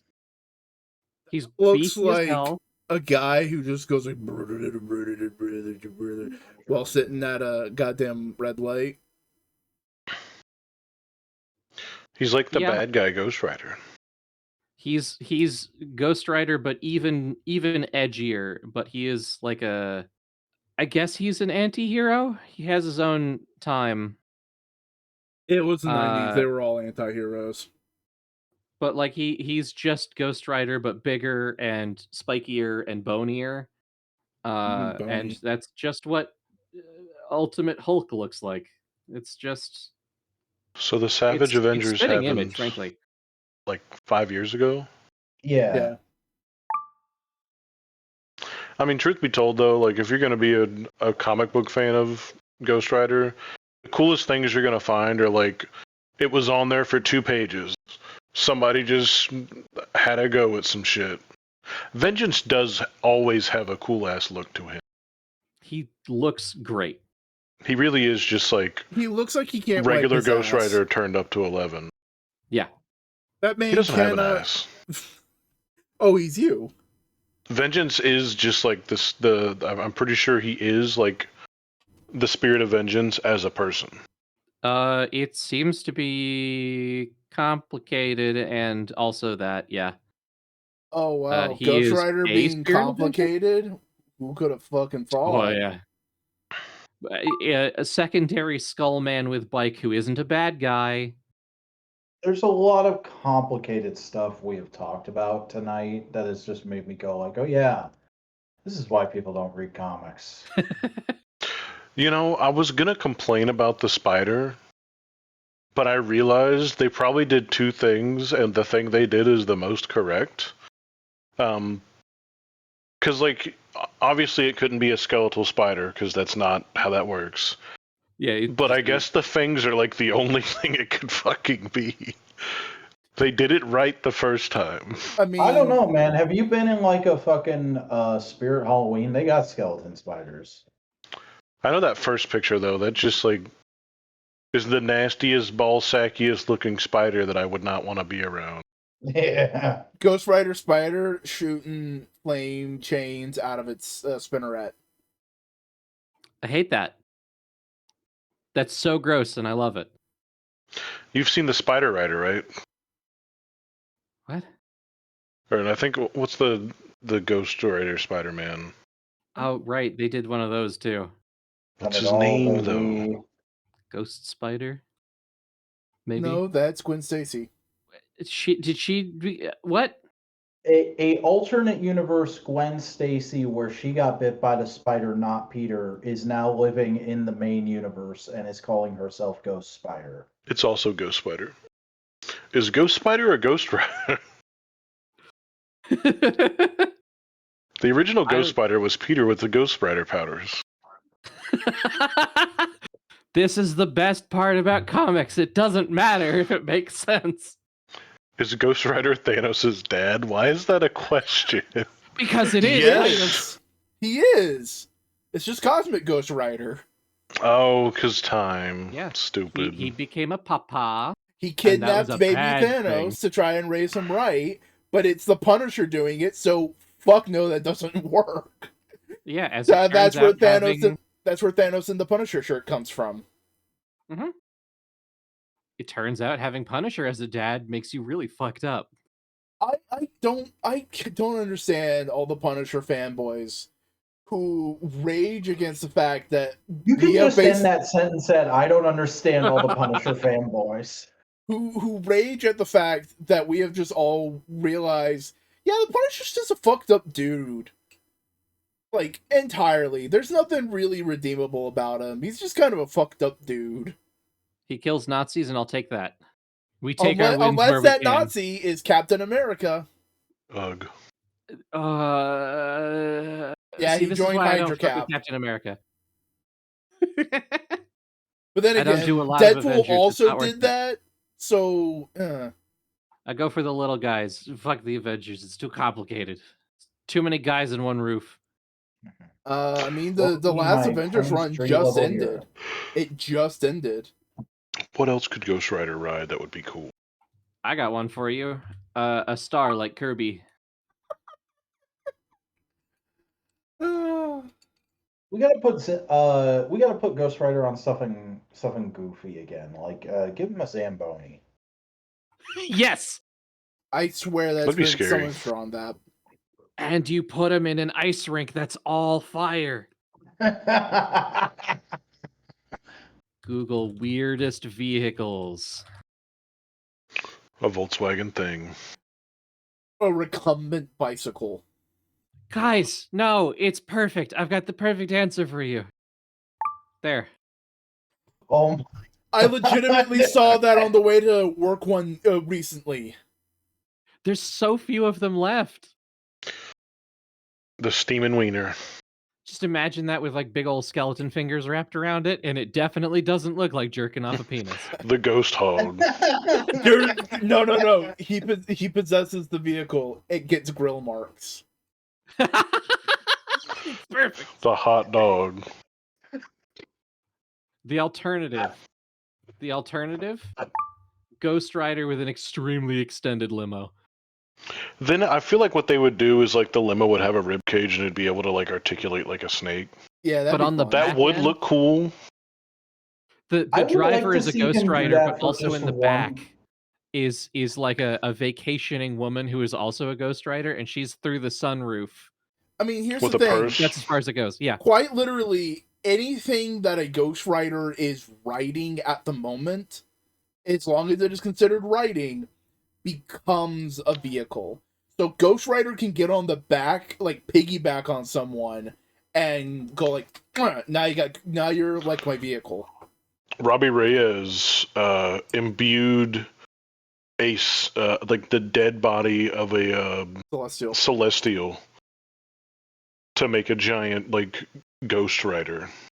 I'm picturing a sequence with that stretch limo where like a giant Jack Kirby monster is attacking the city, and then he just drives that limo with Ghost Rider power off of a bridge and into its face.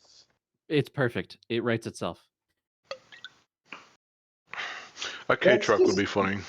K-Truck would be K-Truck funny. would be good. I've Lawnmower. submitted my best alternative in chat though.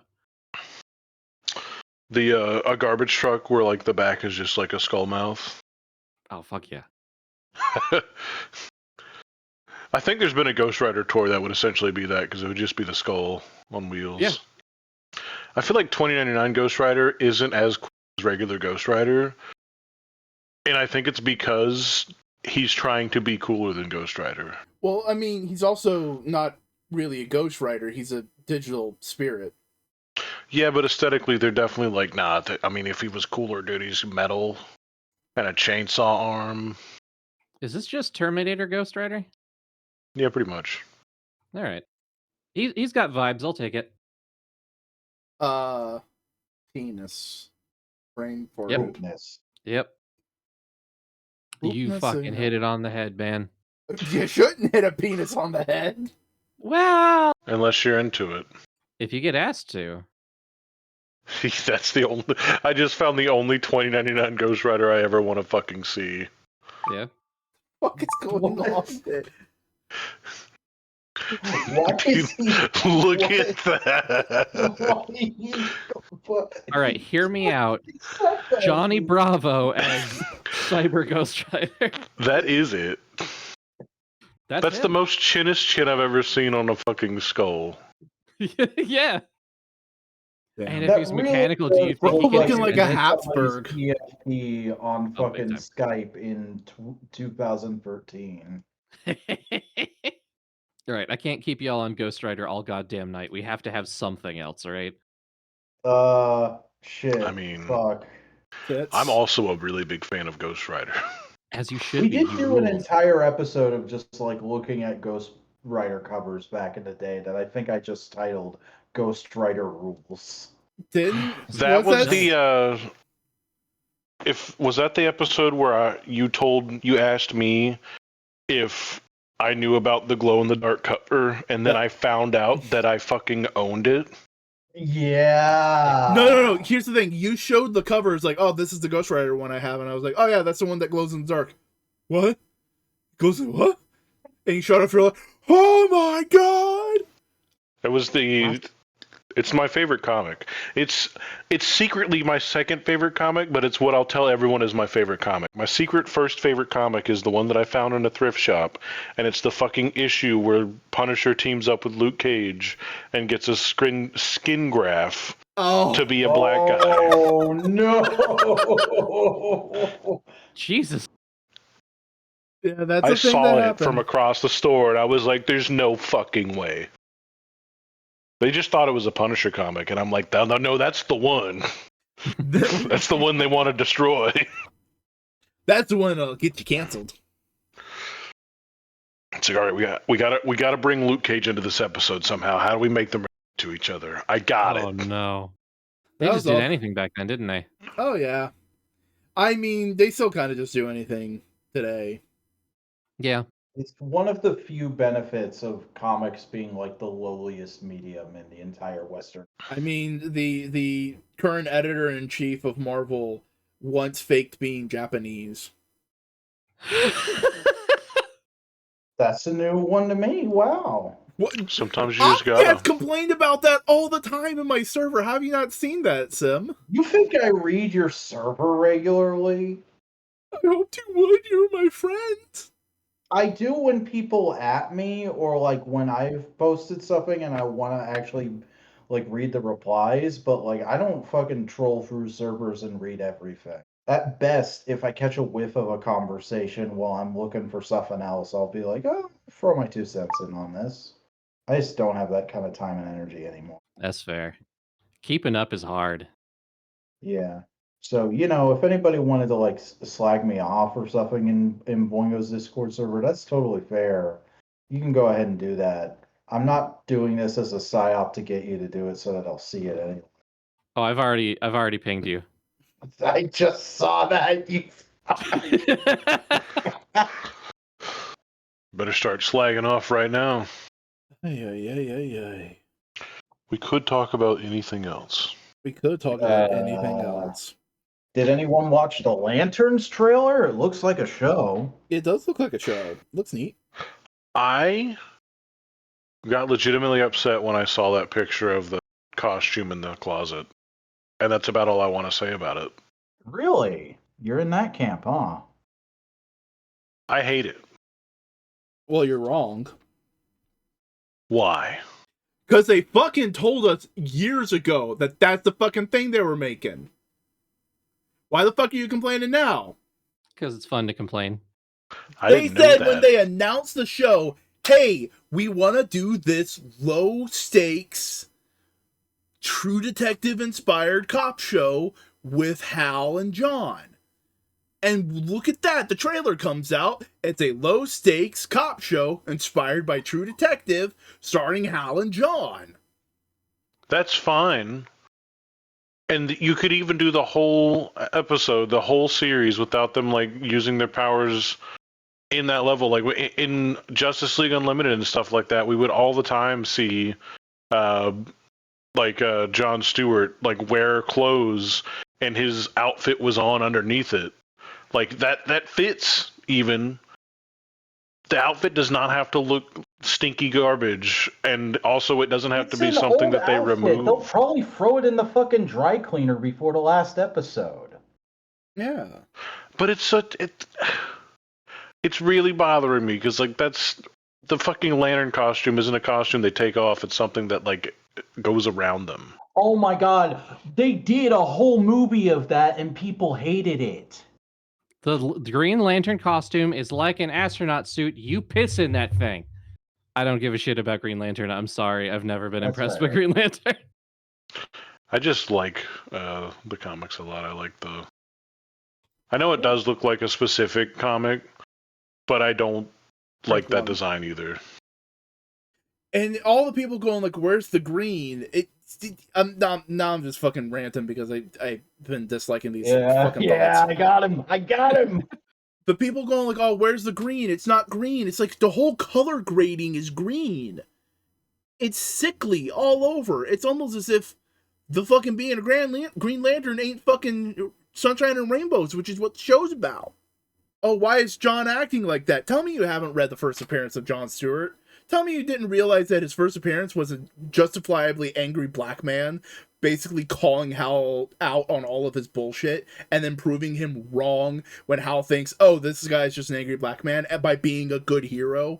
Tell me you haven't read that. Tell me you don't know John Stewart as a character. I'm not gonna lie. This is where I realized that John Stewart is the character, and John Stewart, the comedian, is not participating in this. Oh He'd make a great Green Lantern. Well, I've learned about one new Green Lantern today. There's a Green Lantern who is a squirrel. I did know about that one. The squirrel's going to be in the show. Oh, hell yeah. Well, they mentioned him. Yeah. There's also a Green Lantern that cannot see any visible light spectrum. So his symbol is a bell. Oh. That's nice. Because he can hear everything, and that's how he perceives the world. Hell yeah. I dig actually participated in a fan-made audio drama about that guy. Hell yeah. Oh. Green Lantern has always been described to me as something very interesting, and then I have never followed through. Green Lantern, on its best days, is like one part Star Trek, one part police procedural, with a lot of space opera. Yeah. Now, Cody, you got very upset about the suit. How do you feel about the actual lantern battery that we see for one shot? I'm less mad about that. Like, I'm fine with that. We've seen a bunch of different weird batteries over the years. I would really prefer it just to be like all hard light, but like it's not always that. That's a personal preference. The costume being something that comes off for me is like a little bit more. That battery looks fine though, because like the green you see on it has me at least more interested to see what the rest of the powers are going to look like, if they're going to be anything like in Superman. Because like Guy Gardner, he was wearing an outfit, but he was wearing like the JIA or the JLA whatever outfit. Well, he was wearing a MCUized version of his outfit. Well, yeah, but like that outfit was also made for him. Yeah, but also it's not MCU. It's basically copying Mr. Terrific's whole thing, because they realize Mr. Terrific's the coolest looking out of the three of them, so that's what they base the uniforms off of.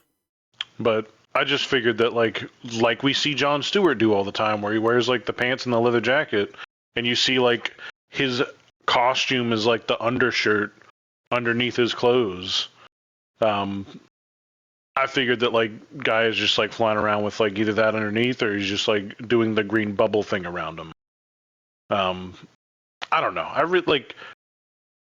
I'm also somebody who it's always like bothered me how like some of them have white gloves and some of them don't. I don't really prefer the white gloves, and I get that. I guess it can be more of a choice. It just like it's almost less the costume and more the fact that it's in a closet. Can we talk about how Guy Gardner's hair is the worst? Oh, that's half the character right there. Oh no. Yeah, he's a little shit. All right, continue. I think the rest of the show looks interesting. I hope they didn't have to destroy a Buick Grand National for that show, but that's what they're driving. Yeah, it might just be a facade over another car. Yeah, they tend to do that with classic cars when they have like a hero car that's really nice. And those old Buicks aren't that expensive, unfortunately. They could have just marked one for no reason. Yeah, unless it was a full. Why is it a tragedy? Unless it was a full-on actual Black Grand National. All I ever wanted was a Black Grand National. Fuck being rational. I saw one fucking recently. It was fucking gorgeous. Yeah, I'm still interested in the show. Like, obviously, I'm just like, I really fuck with the Green Lanterns. All the lanterns. I like all the lanterns, all the like the color rings and stuff like that. Yeah. I just want it to look like that. I want the like. I've always it's the same love, the same part of my brain that loves the translucent Gogos makes me love them using their hard light abilities and their rings. I'm watching this trailer now for the first time, and I like the vibe of it. I'm probably going to try and watch it. Yeah, it looks like a fun little detective show. Yeah. Yeah, and the two guys, like, they seem to fit the characters. Like, all of that is going to be fine. It is, like, I was kind of skeptical at Kyle Chandler as Hal Jordan at first, but, like, from the moment, like, even when we got the little ring, the ring doesn't think you're ready, jumps out of the car bit in, like, another thing for HBO stuff a few months back, I was like, oh, they have Hal's character down pat. Because that is Hal's thing. He is a stupid jackass. He's a well-meaning stupid jackass, but he is a stupid jackass. Yeah, Jon Stewart's probably like the best Green Lantern from Earth, at least, or maybe in general. Jon Stewart's my favorite. Leshii, when you get to Justice League and Justice League Unlimited, yeah, you're gonna love Jon Stewart. Hell yeah. There are two types of Green Lantern fans. No, there's three. There are people who only got in for the Roy G. Bibification from the 2000s, and they really like Hal Jordan for stupid Jeff Johns reasons. There are people who read comics in the 90s who like Kyle Rayner because he is a legitimately good character and he had a kind of pretty good but also infamous run. And then there are people who grew up on cartoons who didn't read comics until later in life, like myself and Cody, who love Jon Stewart. I think Jon Stewart in that show as a character, though, is just way fucking cooler. Also, he talks to Static Shock one time. Hey, that's all it takes to sell me. Static Shock was the best. Oh, and all the milestone stuff might be coming back in the comics. Milestone? Milestone is what Static Shock hails from. He was like an imprint of DC. Ah. That's also where Icon, Rocket, Hardware, and the Blood Syndicate come from. I only know Static Shock. Icon was basically that universe's version of Superman. Hardware was basically a mix of Iron Man and Batman, and the Blood Syndicate was their team. But Okay. like it started off as like one thing, and then they split up midway through, and you have like bad guy like called Holocaust. As you do. Tasteful. How do we sell this guy as a bad guy? Let's give him a gun called the Genocider. And name him after the worst thing. Yeah, checks out. I feel like there's definitely other things called the Genocider. There's a Kamen Rider thing called the Genocider, is why I said that. Is it Geno, though? I don't know. Oh, yeah, that's right. It's one of the big, dumb Ryuki CGI monster mashes. What the hell is that? That's a Genocider. That's an apple cider. Apple Yum, yum, yum. cider vinegar. I think it belonged to Kamen Rider Oja. Well, I mean, it has the purple snake. That's just Rayquaza and Metal Godzilla. Yeah. As Kamen the Rider same guy. Oja, who is an actual serial killer when he's not being a Kamen Rider. I'm sorry, what? Yeah, no. They made a Kamen Rider whose whole gimmick is he's a fucking serial killer. Which one is this? Kamen Rider Oja from the series Kamen Rider Ryuki. Why is he like that? It's funny. Okay. I haven't watched enough Kamen Riders. I Really? keep saying I'm a fan, but I've barely watched any. It's one of those situations, kind of like Ghost Rider, where I've seen a little bit and I've determined that it's my favorite shit in the world, even though I've seen hardly any. You know, the newest season is free with subtitles on YouTube. What? Yeah, they're expanding out into the West finally. Oh my god! Like it's official. What's it called? What's it called? Zets. Sets. Hold on, it's spelled fucking His weird. whole gimmick is he can only become Kamen Rider in his dreams. Zez. Ah, fuck yeah! I found someone who made a playlist of all the episodes so far. I'm saving it. That might just be them. I watched a decent chunk of the first few episodes of Gav. Yeah, and I loved it. I've been trying to get more. It's a bit of a pain in the ass. This is what Kamen Rider Zets looks like. Hell yeah. I bring up Gav because I'm trying to get, for those who don't know, I have kids. I've been trying to get the kids into Kamen Rider as well, and they really loved Gav. Gav got them really hard. Big, fun, goofy visuals, but like there's some depth to the story for you to actually engage with. That is exactly correct. Also, that's the candy one, love right? snack food. Yes, that is the candy one, Yeah. but it's also the human trafficking one. Yes. That was I've seen the most of Gav. That is also the same part of my brain that likes translucent stuff and Green Lanterns. It's a really big part of the brain once you get down to it. Shiny. Yeah. Damn, who would have known? I love me a guy who fights with potato chips. What can I say? On the side of potato chips. Gav's fun. Gav is good. I'm trying to find some like other. I've been really wanting to watch Triple O because the style is incredible. Have you heard the I intro? really want to watch Wizard. Wizard is also good. That's fucking neuron activation for me. I love Wizard. There's one that's his head is a rocket, right? Is that one Forza, good? That's Force.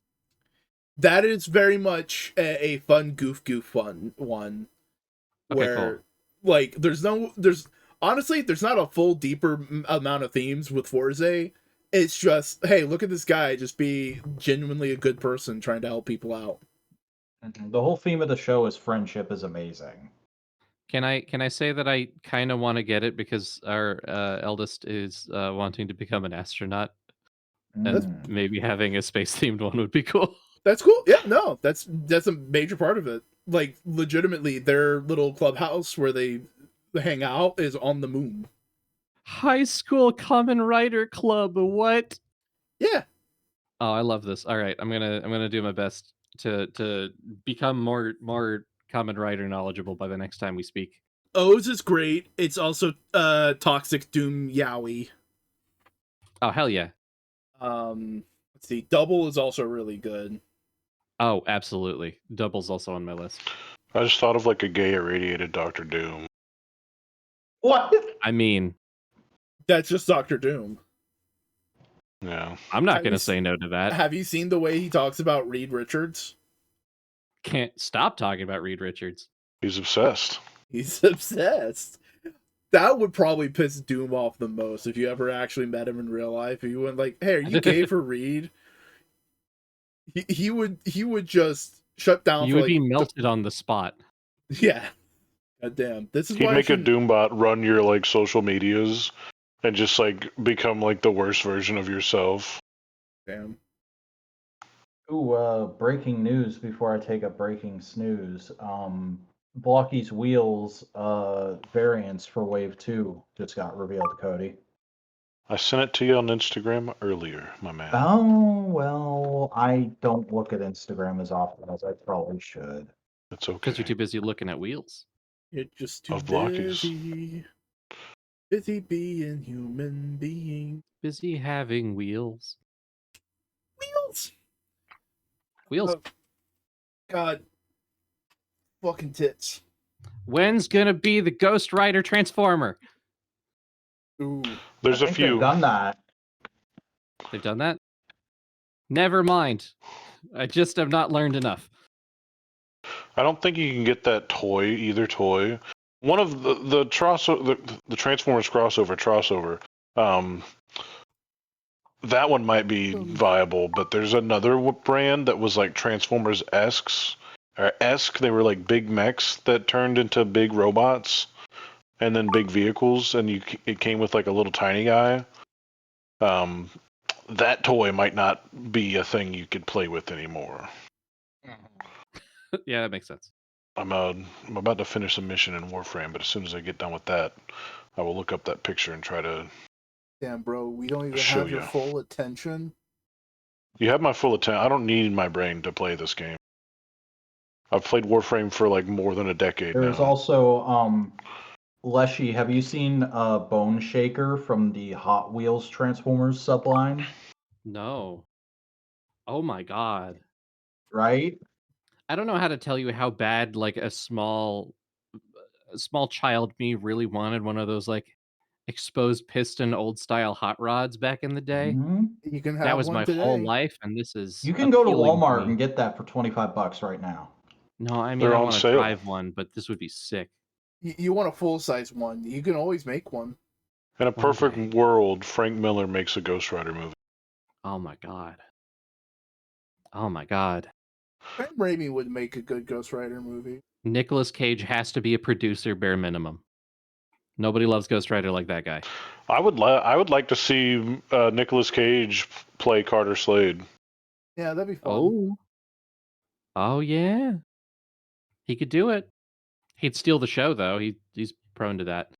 God, just Frank will. Honestly, like Mad Max is kind of everything you like about Ghost Rider, though. If you go watch Fury Road, Oh, that shit was my whole personality for like a solid week. Probably longer if I didn't have friends. I mean, there's some elements of Furiosa in Leshii's design. Yeah. Yeah, I can see it. Definitely not intentional, but I'm not going to say it's not there.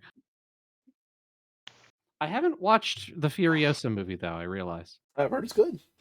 it's I good. hear it's good. And he says it's good. Yeah. Yeah. I will watch it one day. Over the rainbow. Over the rainbow. Way up high. Way up high. It was so far up there you have no idea. I'll fully admit that I have an overwhelming list of movies to get to eventually. Don't we all, though?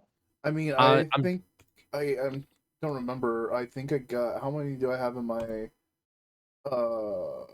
I have 271 films on my Letterboxd watch list. Good God, I'm not that far up, but I am doing the 22. Criterion Challenge both for this year and last year. Mm. To get cultured.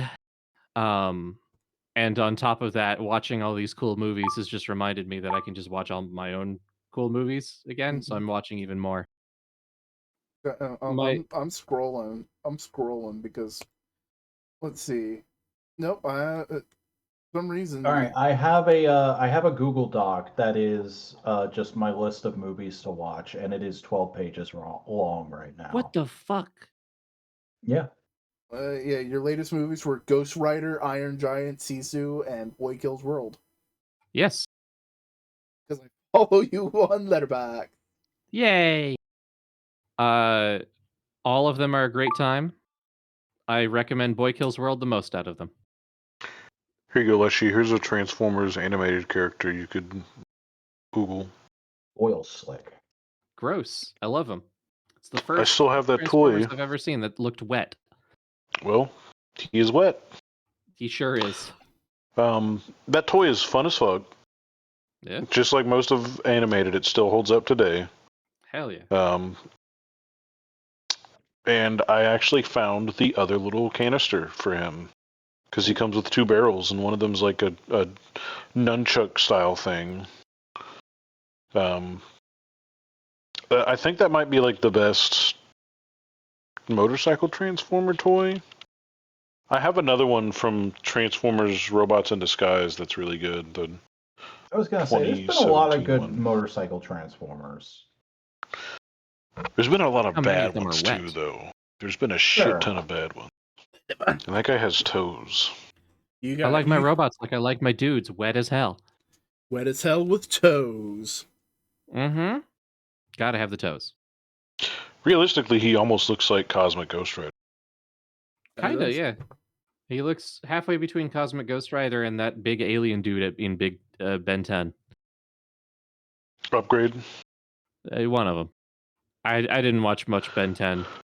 Not enough to like get a good handle on the story. But God knows I can't escape it. I see it everywhere. It do be like one of the big remember things right now. Yeah. It's also one of those things that just kept getting like more developed like expansive stories that kept pushing the envelope a little bit further and further, and then it kind of got hard to keep up. Yeah. Here's a big guy who is sort of a villain, and now he's a bunch of aliens meshed into a guy. Next series, 10 years later, he's still a bunch of guys mashed together into one body, but now he's hunky because he's more in control of it. He's a hero now, kind of, but only when he feels like it. All that kind of shit. 0 to hero. Also, all the aliens are independent people that Ben just kind of takes over. I don't know. He meets them at different times. Yeah. Look, I love cartoons. I'm enjoying more as time goes on, but I think that one's gonna be that's my Naruto. I can't go back, or else I'll have to start at the beginning, and I don't have enough time in my life to do that.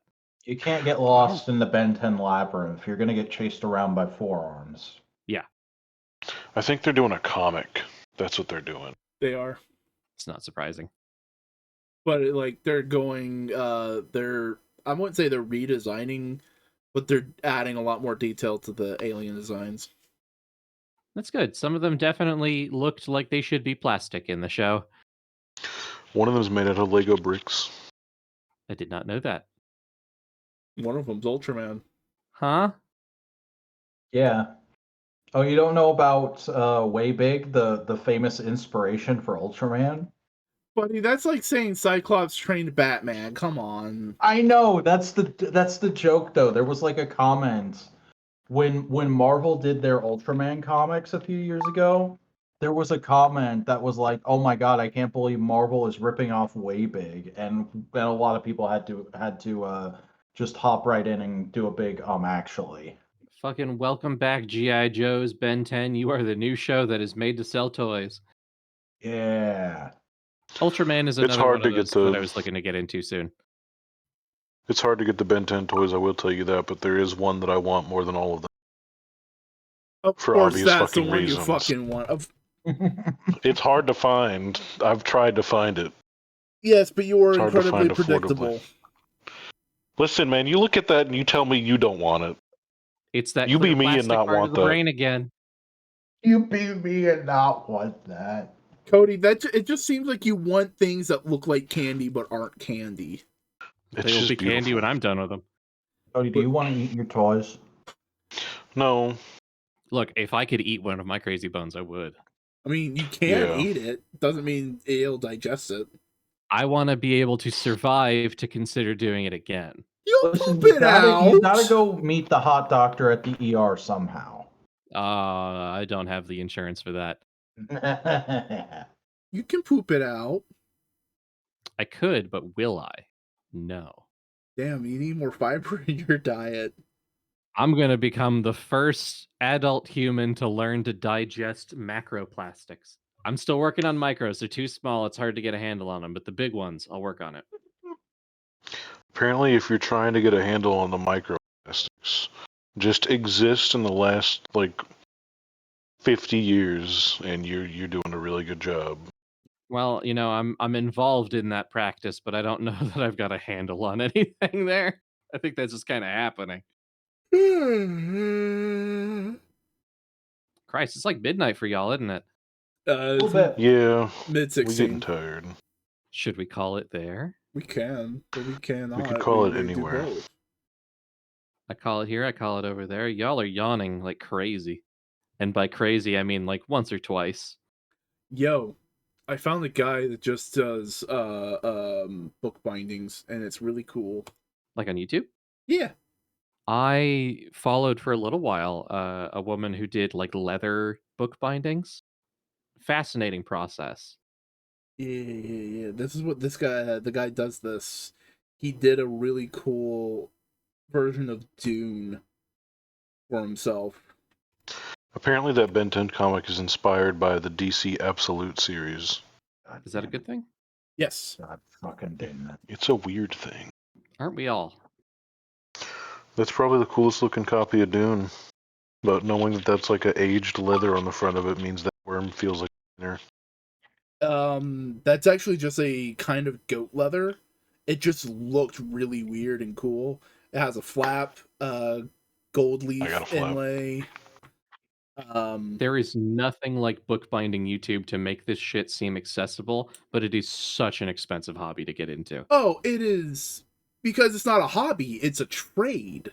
I mean, all trades can be hobbies to an extent, but like to get anywhere with it and to do good work, that takes a lot of practice. Yeah, but it was a trade, so all the stuff that you would use for bookbinding was a financial investment because you would sell books.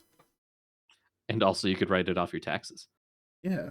Here's the thing, watching these though, and me being a book lover just makes me go like, damn, if I had all the money in the world, I would totally get all my favorite books bound in beautiful editions for my shelf. Dude, if I had all the money in the world, I'd spend it all.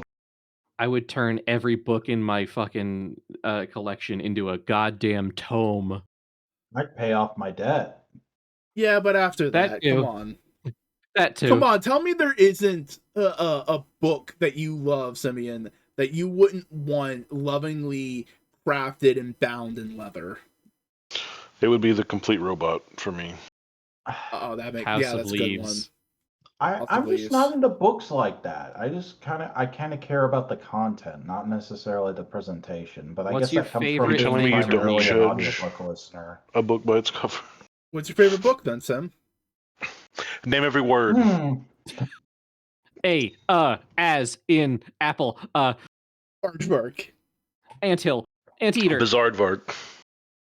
Holy shit! It's the guy who designed the Telegram. That's me. God, favorite book. What's your favorite thing to read?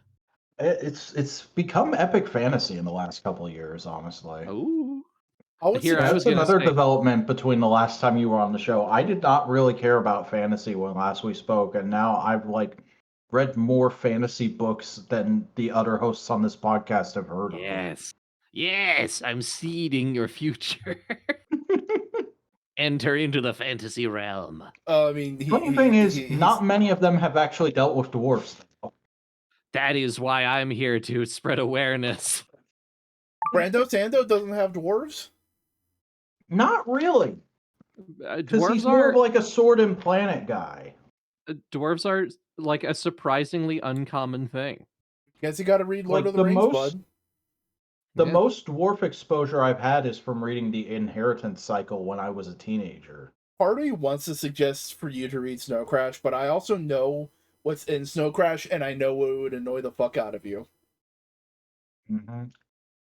I don't know if you have any love for like D&D style shit, but I want to recommend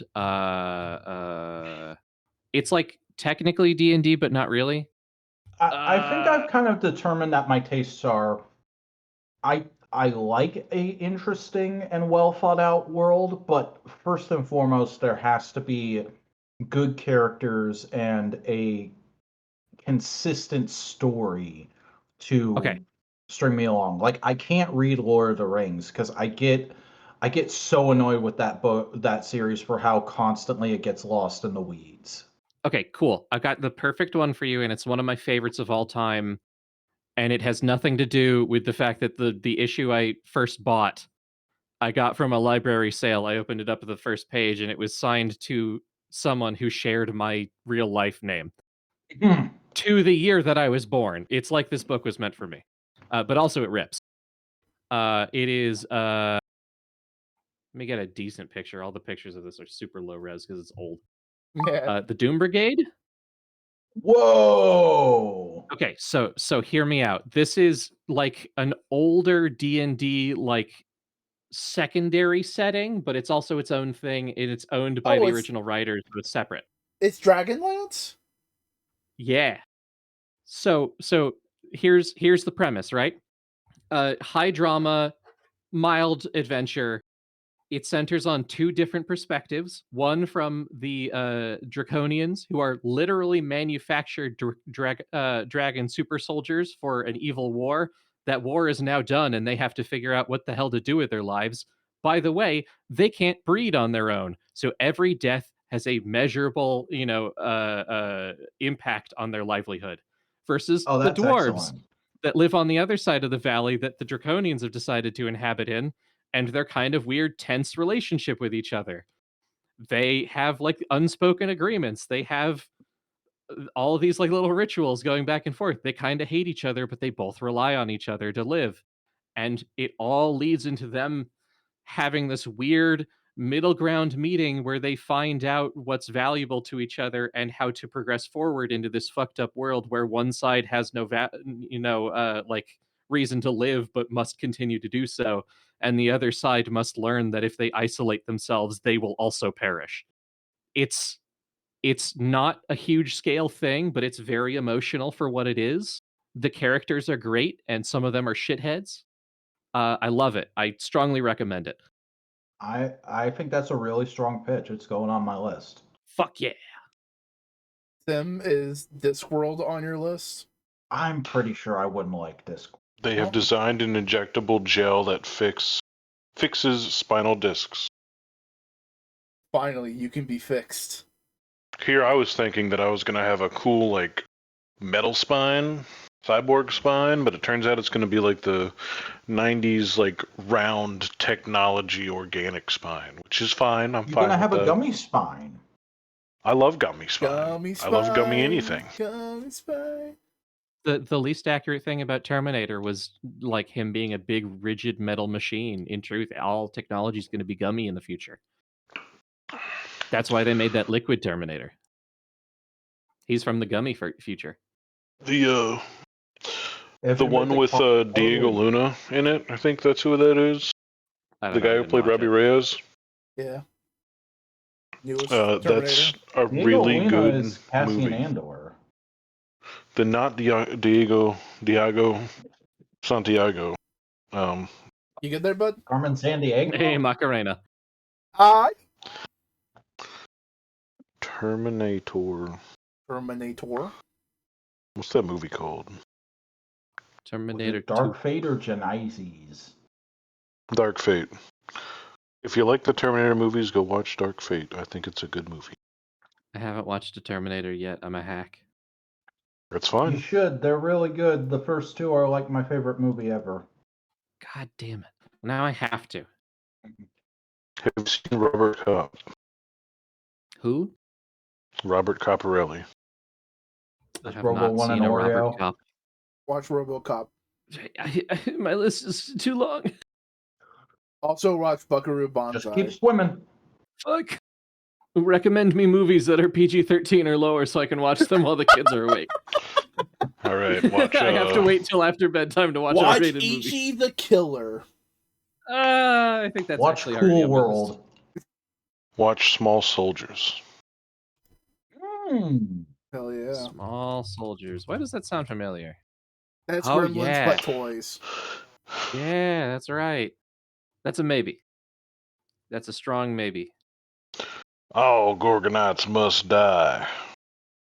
If you like Tommy Lee Jones, you'll love that movie. It's Evil Toy Story. Neat. I forgot about this movie entirely, but it's very nostalgic for a certain era. I'm just waiting until I can introduce the kids to The Mask. I'm never gonna get a handle on them again after that. But it'll be Somebody worth it. stop me. Smoking.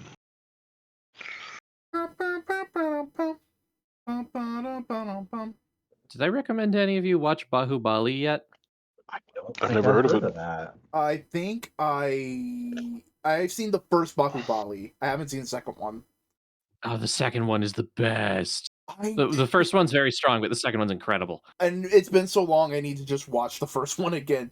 Bahubali is the movies from the director of RRR. It was the movies he And did prior before to that were the highest grossing movies in India ever. Wow. They are crazy good if you like exceptional fight choreography and like all the Bollywood like style and sauce packed into a very fun action movie. And a very fun historic fantasy action movie. Very, very much in the historic fantasy. If you've ever seen the clip of like the guys linking arms and putting the shields out and being slung shot by like a palm tree, I'm pretty sure that's that movie, isn't it? That's the one, yeah. That's in Bahubali 2, I believe. It's incredible. It's great. It is what do you call like a kung fu movie in the original Chinese sense? Wuxia? Yeah, wuxia. It is the Bollywood equivalent of wuxia. Also, there's musical numbers, but they're diegetic. So Yeah. I do like me some good musical numbers. I'll number your musical. You won't. Piss off. you can totally watch them separately, but 1 and 2 together are great. Wait a minute, hold on. I think the trailer I just sent in chat is actually a Combined like release. yeah. Hell yeah. All right, I'm just going to get that instead of them separately. But that is going to be the Bollywood equivalent of like the director's cuts of all of the Lord of the Rings back to back. They are very long movies. Oh, you're gonna have those. You know what? That's probably the best way for you to experience Lord of the Rings. Thinking about it, Sim. Well, hold on. What, the That's movie? like 8 hours. Yeah, but like, I'm not saying the extended cuts. I'm saying the movies. Yes, that's true. The movies are good.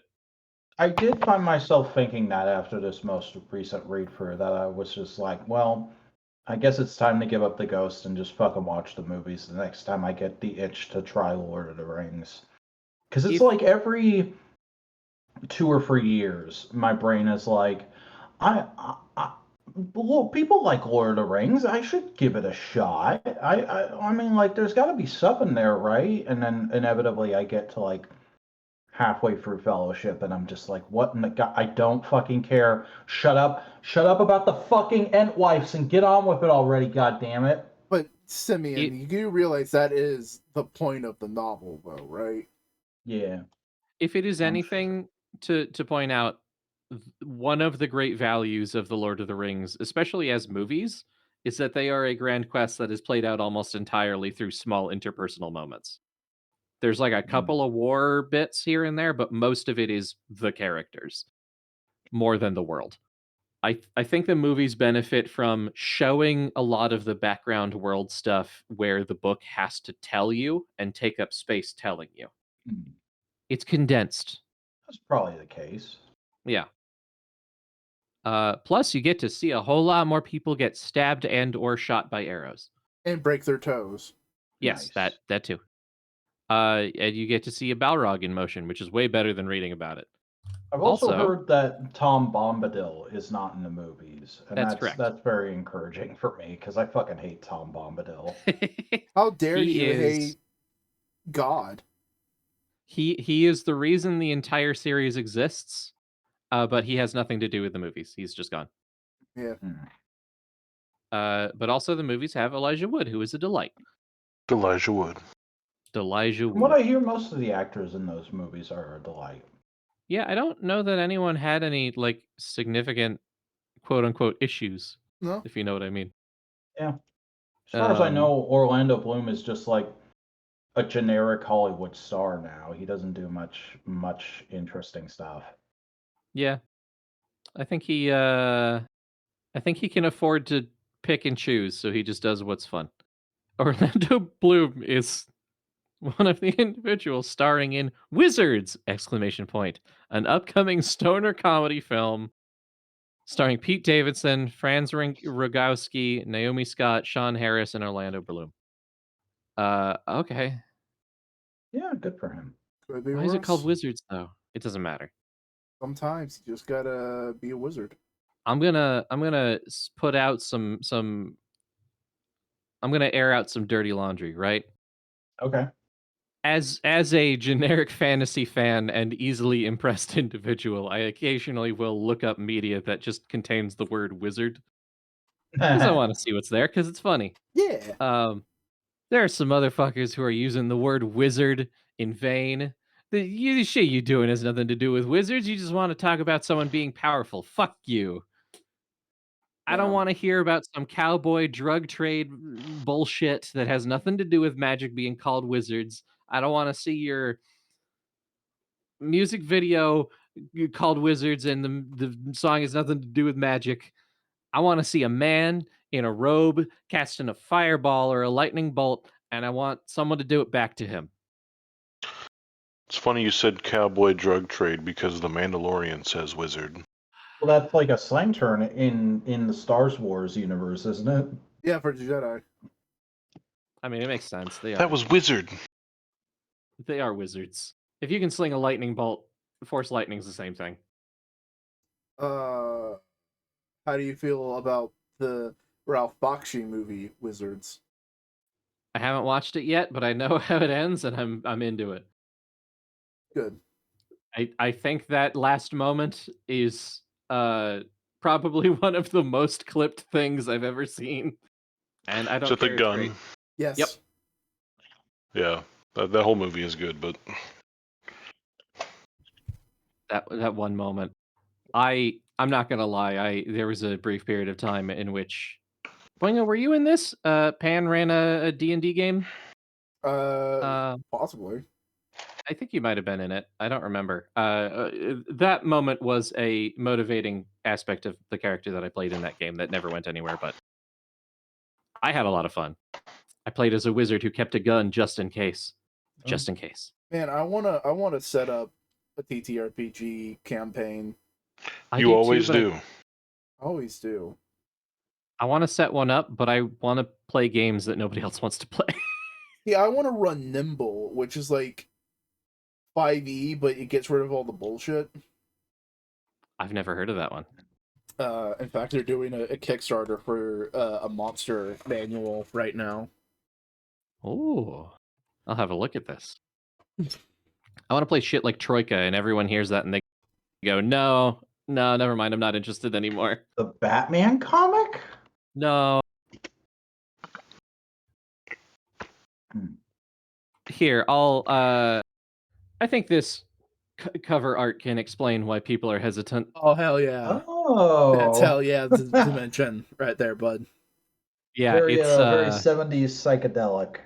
It is very psychedelic, science fantasy, very, reasonless multiverse exploration. I have this idea, right? I don't know when I'm going to do this, probably never soon enough. But I want to run like a D&D game that's very like normal, but very no holds barred. Like if you die, you fucking die. Yeah. But using a troika supplement I found, I want after death for the party to arrive at the land of the dead as skeletons and have to find their way back using this system. That's gonna be You cool. swap system when you die, and you have to go through a completely different category of challenges to get back to your body and continue on with the campaign that way. Leshii, to give you kind of like a frame of reference for how Nimble streamlines things, that's the character sheets for D&D and Pathfinder compared to Nimble. Yeah, it checks out. You only need half the sheet. Speaking of like fantasy stuff that we're into, that's kind of adjacent to what Leshii does. Leshii, has anyone ever shown you Mythic Legions? No. At least if they have, I don't remember. It is an independent toy line that I'm quite fond of, and I thought just like, oh, Leshii should see some of the dwarves that are in that line. Please do, because they go fairly hard. Ooh, I think this is the first time that I've seen a dwarf figure of that high quality. Yeah, these are like the prices on these range from like $40 to $80 depending on the figure. But they, as like a person who buys a lot of toys already, I can tell you like they are worth the money you're paying because they have incredible sculpt and paint, and the articulation is there to make them do basically anything you want. How tall are they on average? I don't actually own one of the dwarves, so I'm not sure about their scale, but like they are within the whole line is 1/12 scale, so that means like a standard human would be about 6 inches tall. Okay, that's not bad. Yeah, that checks out for price. Oh my god, I'm looking through their website. They have a lot of cool shit. Yeah, they've like in the last couple of years, they've kind of become one of my favorite toy companies, and like Mythic Legion specifically is one of those things where I don't always have the money to afford figures from that line, but when I do, I'm always going to gear towards that. Oh, it seems like the dwarves are even 6 inches. Yeah. God damn. Warning: this product is intended for the mature collector. Now, these prices, it fucking better be. It's fucking like sharp. I just think it's cool that they give you enough accessories that you can just make your D&D OC.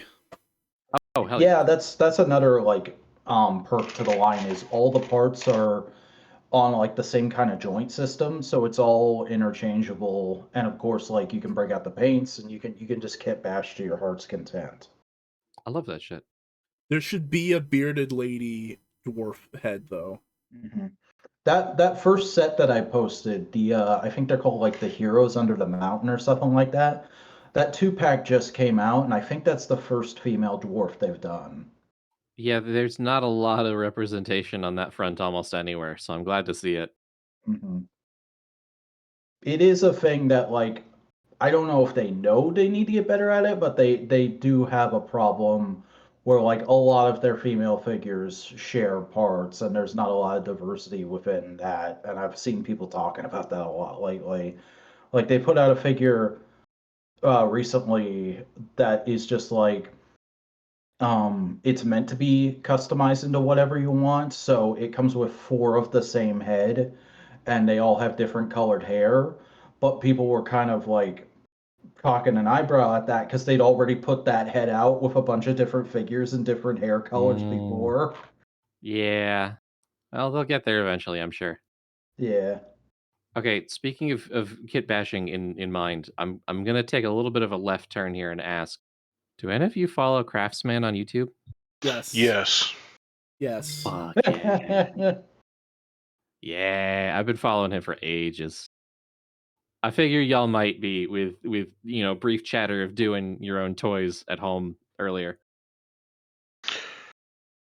Yeah, the most recent video where just to see the thing posted, the thumbnail where it's like AI is death, I was like, damn, we're taking a stand. I mean, it's the stance to take, but like, it's also the stance you know he would have taken. Yeah, he is old enough that I wasn't like 100% sure, but he is enough of a make things with your hands kind of guy that I was hopeful, and he is. Fuck AI. AI bad. Like. I won't lie. Fallen Craftsman has been a big part of me reaching out and trying to do more things myself with no skill whatsoever to become skilled eventually, artistically. Because by God, it doesn't matter as long as you start. Craftsman's That's why I it. kind of want to try to make Self-Ubi one day. Yeah. My favorite moment with Craftsman so far was one of the early videos I was showing my friends Delta and Lydia. Just some footage, just an episode, and I had a freak out moment because I was like, "Wait a fucking minute!" He blinked. It was like one of the earliest like ones to do it, but like just out of nowhere, only once in the entire episode, he makes the puppet. He edits a blink. Yep. Onto the eyes, and my friends thought I was crazy because I was like, "No, we nerds, we're rewinding this right now. I'm turning this around right now. I will prove my point." There was a point very early on, and I'm not sure if I can easily find the video again, where he just shares some of his favorite things. And none of it has to do necessarily with crafting. It just kind of helps you look into a certain part of his soul. Mm-hmm. And it was nice. He's a real solid dude. I don't know how old he is, but he sounds maybe older than he actually is. But I love this dude. This guy is one of those that gives purpose and shit. If you're listening at home, I don't care who you are. If you're not following the Craftsman, Steady Craftsman, Steady Crafton, Steady Crafton. Do it. He'll teach you how to make your own toys and do all kinds of other stuff. Yeah. We just need to get on that making a toy company thing, Cody. That's what we need to do. The time's perfect for it. The world's about to end. Everything sucks. We can bring joy into the world. As the world brings us out of it. There are a lot of people who joke, and sometimes less joke, about things like, it's the end of the world and I'm doing my art. Why bother? It's because everything doesn't get erased at a certain point. People live on, and having art exist is why people keep going, even if shit feels dire. So make your fucking art. I don't care what it is. Do it. And somehow, some way, that'll give someone a reason to keep going when they don't have like any other option. Do it. Leave a breadcrumb for whoever comes next. It's worth it. Fuck you. Pick up that tiny rock that looks kind of like a face and keep it in your pocket and carry it to your grave. Yeah. Do it. Without color in the world, what's the point of having the world at all? To appease shareholder values. I'm gonna kill every shareholder. But that's why I want to make build the makerspace. If you did that, everything would like stop being bad overnight. Yeah. I want to build the makerspace so we can all just be in one singular building and just make things. Uh-huh. I want to put a pottery wheel right next to a sanding bench. I want wood fibers in pots. I could hear the indignation as soon as you said that, Leshii, coming from Cody. That man is the guy who had to clean up the pottery building. That was studio. That was visceral what he just said. Yeah. The studio we worked in was a very small studio, and we had a lot of different things going on. We had a table saw, we had a sanding bench, we had 5 large tables that you could work on, and then there was also like 2 welders. There was a MIG and a TIG welder. So often would you be like trimming or throwing on the wheel while somebody is welding like a foot behind you. And if you're kind and smart, you pay attention to where everything is and put the shield up. If you're stupid and stinky, you just grind whatever weld you just welded and allow the sparks to go wherever God's planning for them to go, which is usually down somebody's back or into their project. Sometimes people put metal in their clay on purpose. Sometimes they don't. Me. I'm gonna go to the makerspace. I'm gonna spray metal filings and wood shavings into a lump of clay, and I'm gonna make a beautiful pot. And I'll put it into fire, and I'll come back the next day to find it has completely cracked. It might not always crack. No, I mean they legitimately put like iron oxides and other types of like metals into clay into glazes, or sometimes even like into the surface of the clay just to see what happens. Sometimes usually having more iron in the is what turns it to a darker red than something else, but it's a very common thing. Whenever I went to University of North Florida, their ceramics program had one of the most amazing glaze areas that I've ever seen in my entire life. Oh man, you're really glazing it? They had a alphabetized wall of the core compounds. Whoa. And then on the left of the wall, and this wall was like 9 feet tall. You had to get on a ladder to get to like the top 4 or 5 shelves. So it was just like a multicolored wall of like little like tubs of stuff. And they all had little markers next to them. And then there was a chart hanging from the wall, like a laminated chart that was like permanently there. And you could look up different glaze recipes that would tell you to grab like for how much you wanted, and then what exactly, like how much of what you needed, and you would pretty much go through the different compounds and handcraft it right then and there. And then there was a mixing table in the middle. I love that. There was like 2 things that they couldn't really do or put in there, and that was like, I forget the specific thing that makes it possible, but like you can get a metallic chrome and a metallic gold glaze, but like the thing you need to do it is just like very rare and expensive. So like they had some around, but not on that wall, not for people to like stick their fingers and play with. You had to ask for it. You had to make a case for it. But which I imagine or you had is to buy your own. Not difficult to do if you're not a dumbass about it. It could be difficult to do. Maybe not. Yeah, I think what you said covers it. Yeah. No.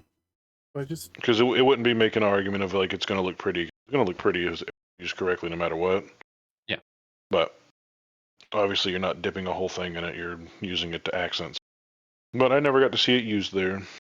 What a shame. You could have used it. I had no reason to. That's fair. Let's all start throwing pots as a 2026 hobby. Let's all get a pottery wheel. I'll start making jugs. But I mean, making pots. Like, come on, just imagine I never made a jug. All of us in one giant building. There's a pottery room and a woodworking shop and a metal area. There's a garage. We can work on cars there, so we don't have to. No, some things might be better to go to professionals, but you know what I'm saying. We have an area dedicated to making sofubi. Yeah. 3D printer farm. I don't know that we'd have to like dedicate an area to sofubi or anything like that. I think we could have an area that would have a multifunctional space. Well, I was more thinking because of the fumes. Yeah. Well, if you're doing resin printing, there's also. Yeah. But you know. So anyway, we funnel all the exhaust of all the different things into one pipe directly into whoever our neighbor is. Yes. Right into their children's bedroom. And the toxic fumes will cancel each other out. Everybody knows that this is how it works. But we even build up like a little print shop so we can make zines and shit. Yeah. And if we're talking about that pie over there in the sky, I would also think it'd be really fun to have like a little library that we all have access to and we all participate and contribute to. It'd be nice. Where else are you going to put the books on the glazes and the different ways to weld and bind things mechanically? Yeah, that makes sense. But also just a collection of DVDs that we can all borrow whenever we want. And we'll invite Craftsman over. And every, we'll find out if he's truly just a puppet. And once a week, we just have a potluck. Yeah. A small closet dedicated entirely to slow cookers. See, not even like that. You don't even have to do it like that. It's common in a lot of ceramic places and ceramic schools, but a pizza night. Yeah. It is very common for a lot of ceramic places to have a pizza kiln.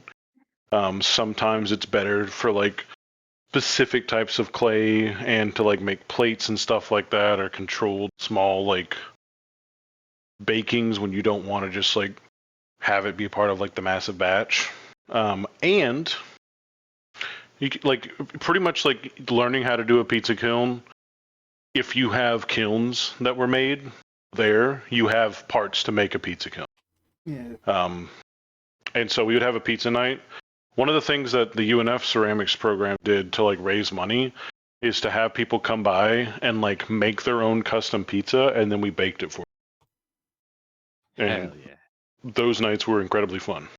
But it's just so many things that I want to bring out into the world that I just want to see happen, you know? I do know. And that's the great desire of all humans. To sit around a fire and make things together. And we could have that be the podcast. That could be the... If you're still listening, go out and make something. Come back and tell us about it in the comments. Have a good night, everybody. Make love. Don't make war. Make art. Sleep. Also fart. Put the love, the art, and the fart in the kiln. Come back to it tomorrow. We'll see how it comes out. We're gas firing tonight. Yo, I fell asleep for like 5 minutes. Are you fucking still talking about? We're wrapping it up right now. Oh my god. You wanna close us out? Sorry, I was wondering if you were out. Thanks everybody for listening to the podcast. It sure was a podcast. It sure was great to have Leshii back on. I really appreciate it. This has gone in a lot of fun directions and stuff. Thank you for having me. It's always fun. Yeah, do you want to plug your shit real quick?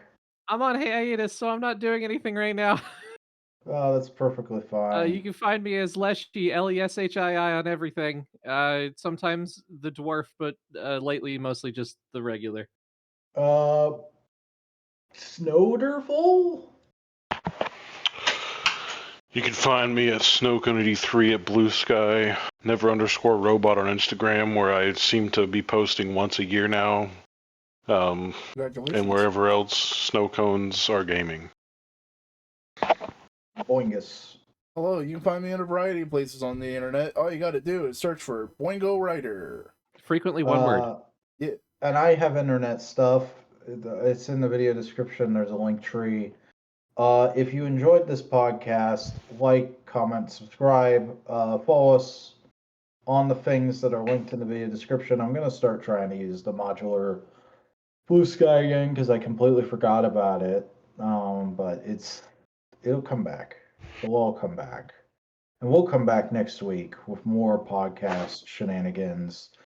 But for right now, that's the end of this one. I have to work in the morning. I'm going to bed. Go get your rest. Have a good night, everybody. Good night, everybody. You crazy East Coasters, you've earned your rest. Go. I'll lock the door on the way out.